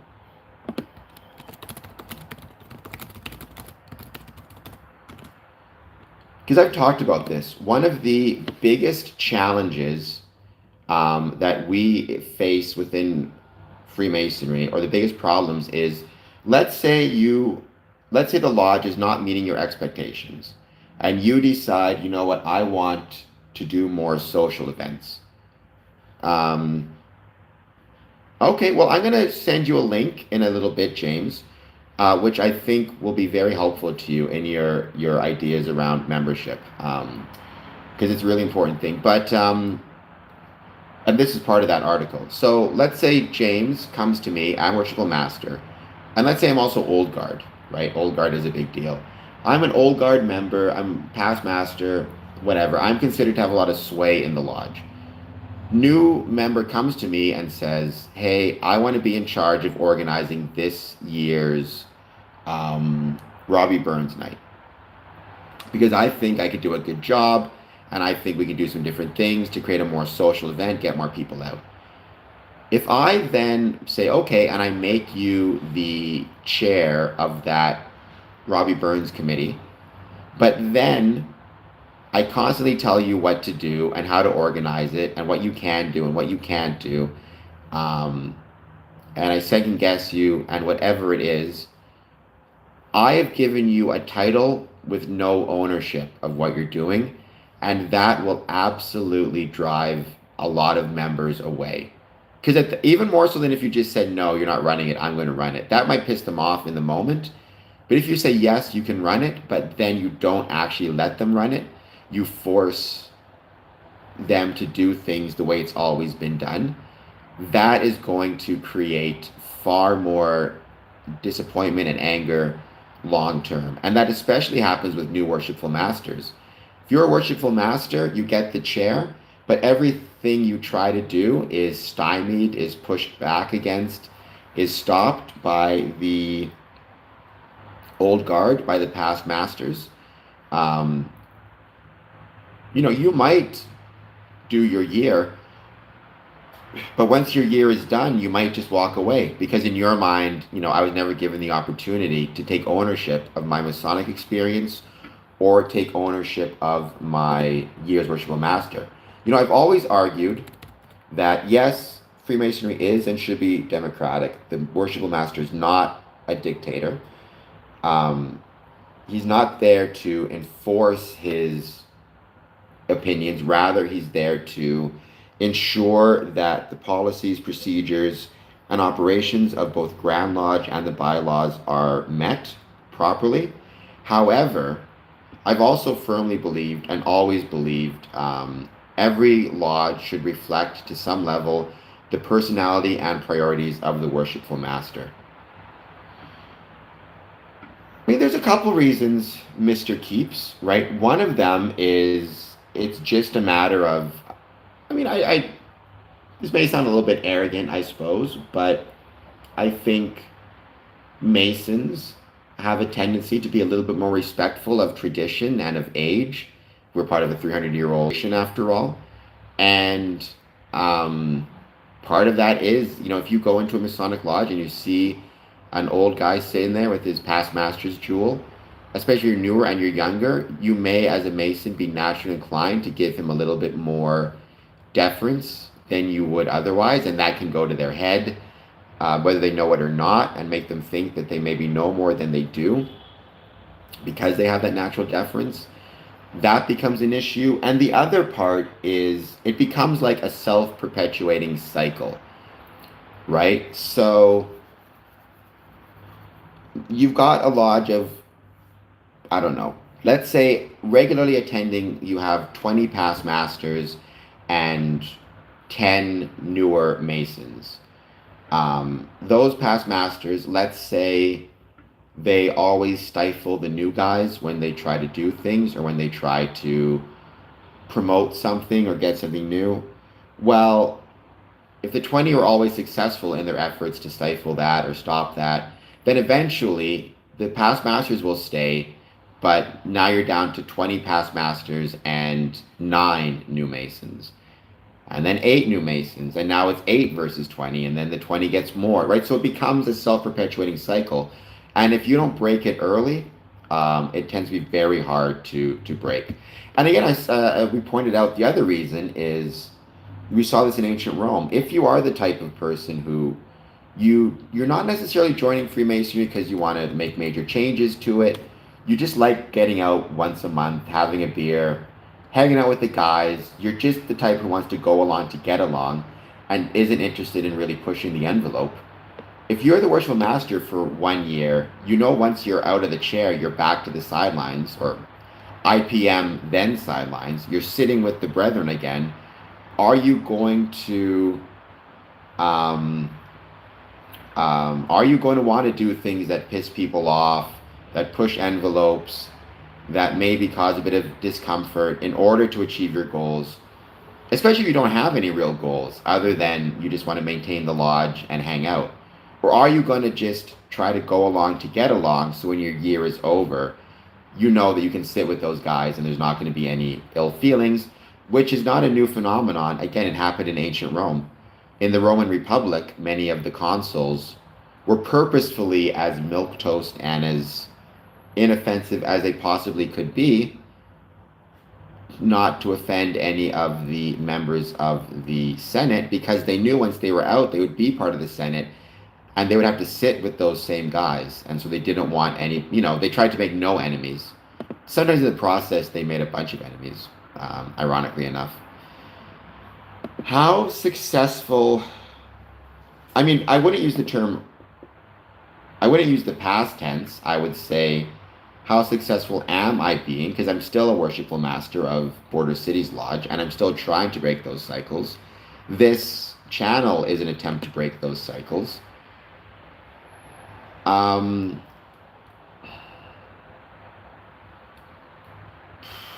the truth is, Mr. Keeps, I don't know how to answer that question.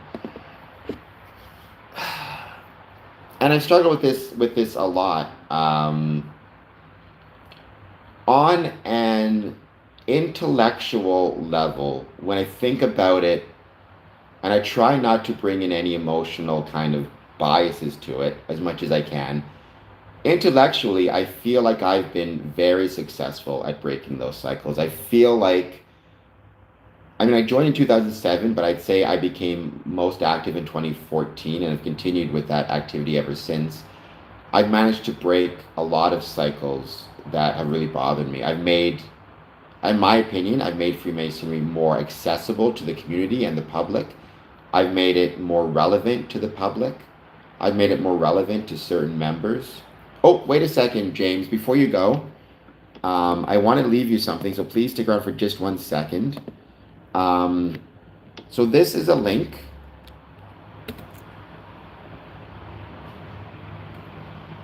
And if you go to Google and type in square and compass more than a game. If you type in square and compass more than a game, square and compass more than a game medium. I hope, James, that you'll read that story and you will read that story and you'll let me know what you think and follow me on Medium. I think that might give you really interesting ideas about retention. So intellectually, I think I've broken those cycles. Emotionally, though, I sometimes wonder if I have, because it's a constant struggle. It's a constant battle. We're up against a lot of not just Masonic headwinds, but just cultural headwinds. I mean, Freemasonry is not the only organization that's struggling in a variety of ways. Elks, Oddfellows, churches, Knights of Columbus, bake sales, they're all struggling. And so on an emotional level, sometimes it can feel like I'm not succeeding. Intellectually, though, I think I am. And I try to, one thing I've tried to do is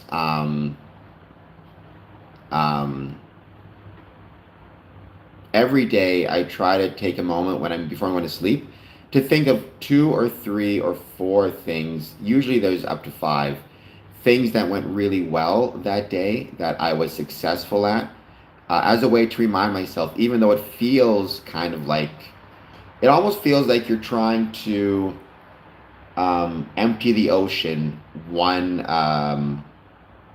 a shot glass, and it feels impossible. I am actually having successes, and I try to remember those successes. Some of those successes come from here and on this channel. Well, I mean, I wouldn't say, Mr. Keeps, I wouldn't use the term stoop so low, because in their mind, they are acting with quality and virtue, in the sense that they've decided what they think Freemasonry ought to be based on their experiences, and they are trying to achieve that. They're just doing so by not allowing the ideas of the newer Masons or the newer members to come forward. It's honestly not a unique thing in Freemasonry. Again, I believe many churches experience that. I actually had a friend of mine who, and I mean, I liked her a lot. She was great people, but she was like a senior something or other in this church, deacon, I forget what it's called. She's been part of it for years and years and years, and I liked her. She was a very nice person. She was a lot older, but it's funny, at the church where she was at, there was this thing where every year they would have a pastor show up and then he would leave, and then a new pastor would show up and a new pastor would leave, and it was like a yearly thing. And I remember talking to her about it, and she was saying, we meet with these guys, we tell them what to do, we tell them what is expected of the church, and then they leave. And I said, well, maybe that's the problem. I know you mean well, but maybe the pastors feel like they don't have any authority over their message or their sermons or their position, because you guys keep telling them what to do, and they're not feeling like they're able to contribute what they want, right? So I'm sure, actually, I think I once saw on YouTube a short it was an office style mockumentary. It was by a faith-based group, but they were kind of making fun of the tendency for every church to have a few people on this committee who've been there for 100 years or whatever it is. They're older and they think they know the best way to run the church, and kind of making fun of their tendency to butt heads with the pastor, especially a pastor who may be trying something new or different. So I think it's not a uniquely Masonic thing, but in Freemasonry, it does pop up in the form of past masters. Humility and introspection are very good things, right? But again, from a advertising perspective, if we are um, if we are telling people, come be part of this, it'll make good men better, but they do not have ownership over the experience, especially once they get to, in theory positions of power or influence, that can become a challenge. Carl, hello. Ryan, sorry I missed you. Ryan, how's it going? I hope you're doing well. Thank you for being here, and thank you for all of your support, through the um, live streams. It is, well, but that's kind of become the question, Mr. Keeps, right? What does it mean to recruit? And hello, Magnus, by the way, versus market versus. So the terms now that are kind of used and understood is we as Freemasons are allowed to solicit, but we're not allowed to improperly solicit. And that I think was always the case, but a lot of Masons kind of got it twisted for a lot of years and didn't understand that. So in their mind, even saying I'm a Freemason and I love Freemasonry, that was considered solicitation. Or sorry, that was considered improper solicitation, and that was considered, kind of foreboding. And so basically, if that is how you feel, then pretty much any marketing and any solicitation is going to be considered improper solicitation. If you can't even do that. And plus, the people did have some fears because of what happened in Germany, Italy, even in Russia, that, in case that ever, heaven forbid, came to the West, or came to, let's say, Britain, Canada, whatever it is, right? We don't want to be saying that we're Freemasons if the Nazis ever get into power and start targeting us the way they targeted us in Germany. However, in my experience, we can't worry about that because that'll drive us crazy. All we can do is live our lives as best as we can and hope our better angels prevail. Oh yeah, the Nazis targeted Freemasons, right? And so there was some people who thought, like, what happens, especially in Great Britain, like, what happens if the Nazis are successful they persecuted Freemasons both in Germany and in France.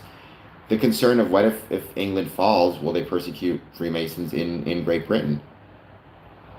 Well, that's true, but there was kind of, for lack of a better term, a hangover in the sense that as Freemasons got kind of paranoid about that stuff, the paranoia lasted longer maybe than the reason for the paranoia, which was certainly the case. But there was that. There's also just this idea that somehow is like beneath us to solicit at all, to even say I'm a Mason and I love it, which I don't understand that idea at all. I don't get that philosophy, but it did exist. Thankfully now, and I've been to presentations about this even from Grand Lodges, there is a much better and much more, there's a much better understanding of what this actually means, right? It's not improper solicitation to say I'm a Freemason and I love being a Freemason, right? It's not improper solicitation to say these are the things that I think make Freemasonry good. These are the things that I think makes Freemasonry a valuable part of the world. Improper solicitation, as an obvious example, would be promising money to join. If anybody ever says, join Freemasonry and we will give you $500 or you'll become rich and famous, that's improper solicitation. It's almost certainly being said by a clandestine lodge or by just scammers. But on the off chance you have the lodge who's just desperate for members and is trying to take those shortcuts, that's not okay. Improper solicitation would be making promises, that can't be kept, in terms of, we have social events in our lodge every week and you have one a year, right? That's not okay either. You need to be honest. Even if the lodge is struggling, look, we want you to join Freemasonry. We'd love to have you, but just know our lodge is struggling right now and we're fighting really hard to make it a success. But, being honest, right? Improper solicitation would be spamming people, sending out, hey, I'm a Freemason and I love it. Sending out that note to somebody 50 times, 100 times, 200 times in a day, even if you're not saying anything wrong or incorrect, that would be improper solicitation, right? So you need to keep those things in mind. But for example, More Than a Man, a Mason, which is something from the Grand Lodge of Ontario, Ontario Masons. That's a great example of proper solicitation. It's not telling anybody you have to join. It's not telling anybody you'll be rich and famous. It's just saying this man is also a Mason, and this is what Freemasonry, how he feels about Freemasonry, right? And so our marketing has become a lot better, but I think we're still struggling with marketing in such a way that we create unmet expectations, right? We can't be marketing and telling people we will make good men better if there's no evidence as to how we are making you better or that we're making you better. We can't market ourselves as a happy, fun time if the lodge is struggling. Then maybe I think you market the struggle. You market the fact that, hey, you can be part of something, there's a struggle there, but that struggle, if you make it through, will make you stronger and will allow you to contribute to something that makes the world better. Goodbye, Dad. Thank you for being here. I really do appreciate it. As always, and Dad, I love you.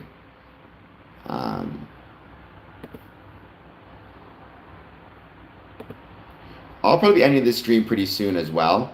I mean, we did have our 24-hour stream, which was awesome, but that did push me back, and I'm way behind on my Masonic work.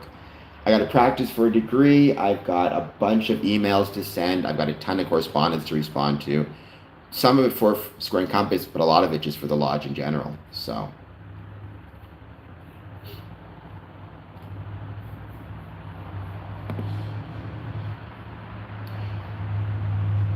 but I think that was my key point I want to make, which is is the way that we as Freemasons, or are the ways that we as Freemasonry are marketing ourselves, are they consistent with our brand? Are they consistent with what we have to offer? And if it's not, what can we do to change it? I think the biggest thing is we need to put more emphasis on the role of the new Mason to meet his own expectations, right?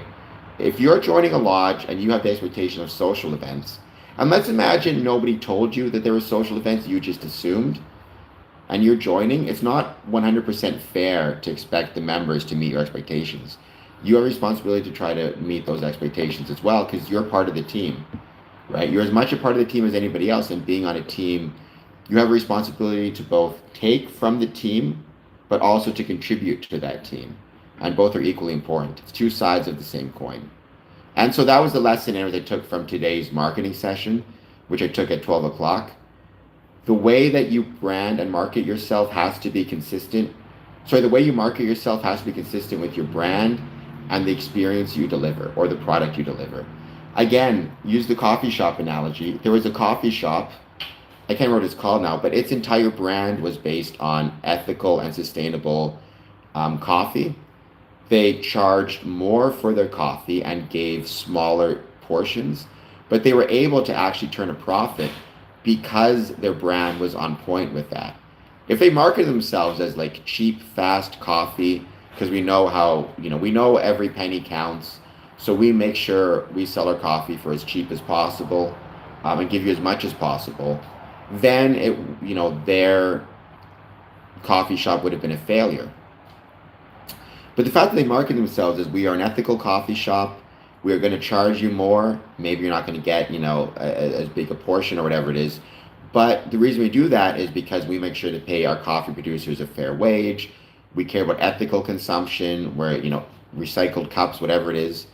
They were able to do a successful Masonic, not Masonic. They were able to have a successful coffee shop, whether it's the type of thing that you can replicate over and over again. I don't know if it's a franchisable idea, but it certainly worked for these type of coffee shops.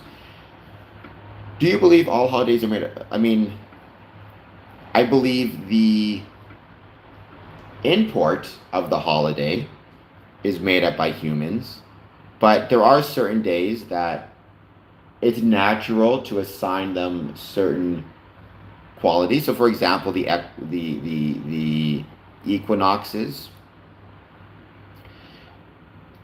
shortest day of the year, longest day of the year, equal, that stuff. It's something in nature, but the the importance which we attribute to these days, I think, is made up by humans. And certainly, like Thanksgiving, all of that stuff, even Christmas, right? I mean, I understand, right? Christmas, the Christ birth. But I think, again, at the end of the day, it's not a natural occurring day. It's not like on the 21st, or sorry, on the 25th, suddenly trees naturally spring up in people's houses and they get decorated. It's humans creating the holiday, but to commemorate a special cultural or religious or, whatever it might be, event.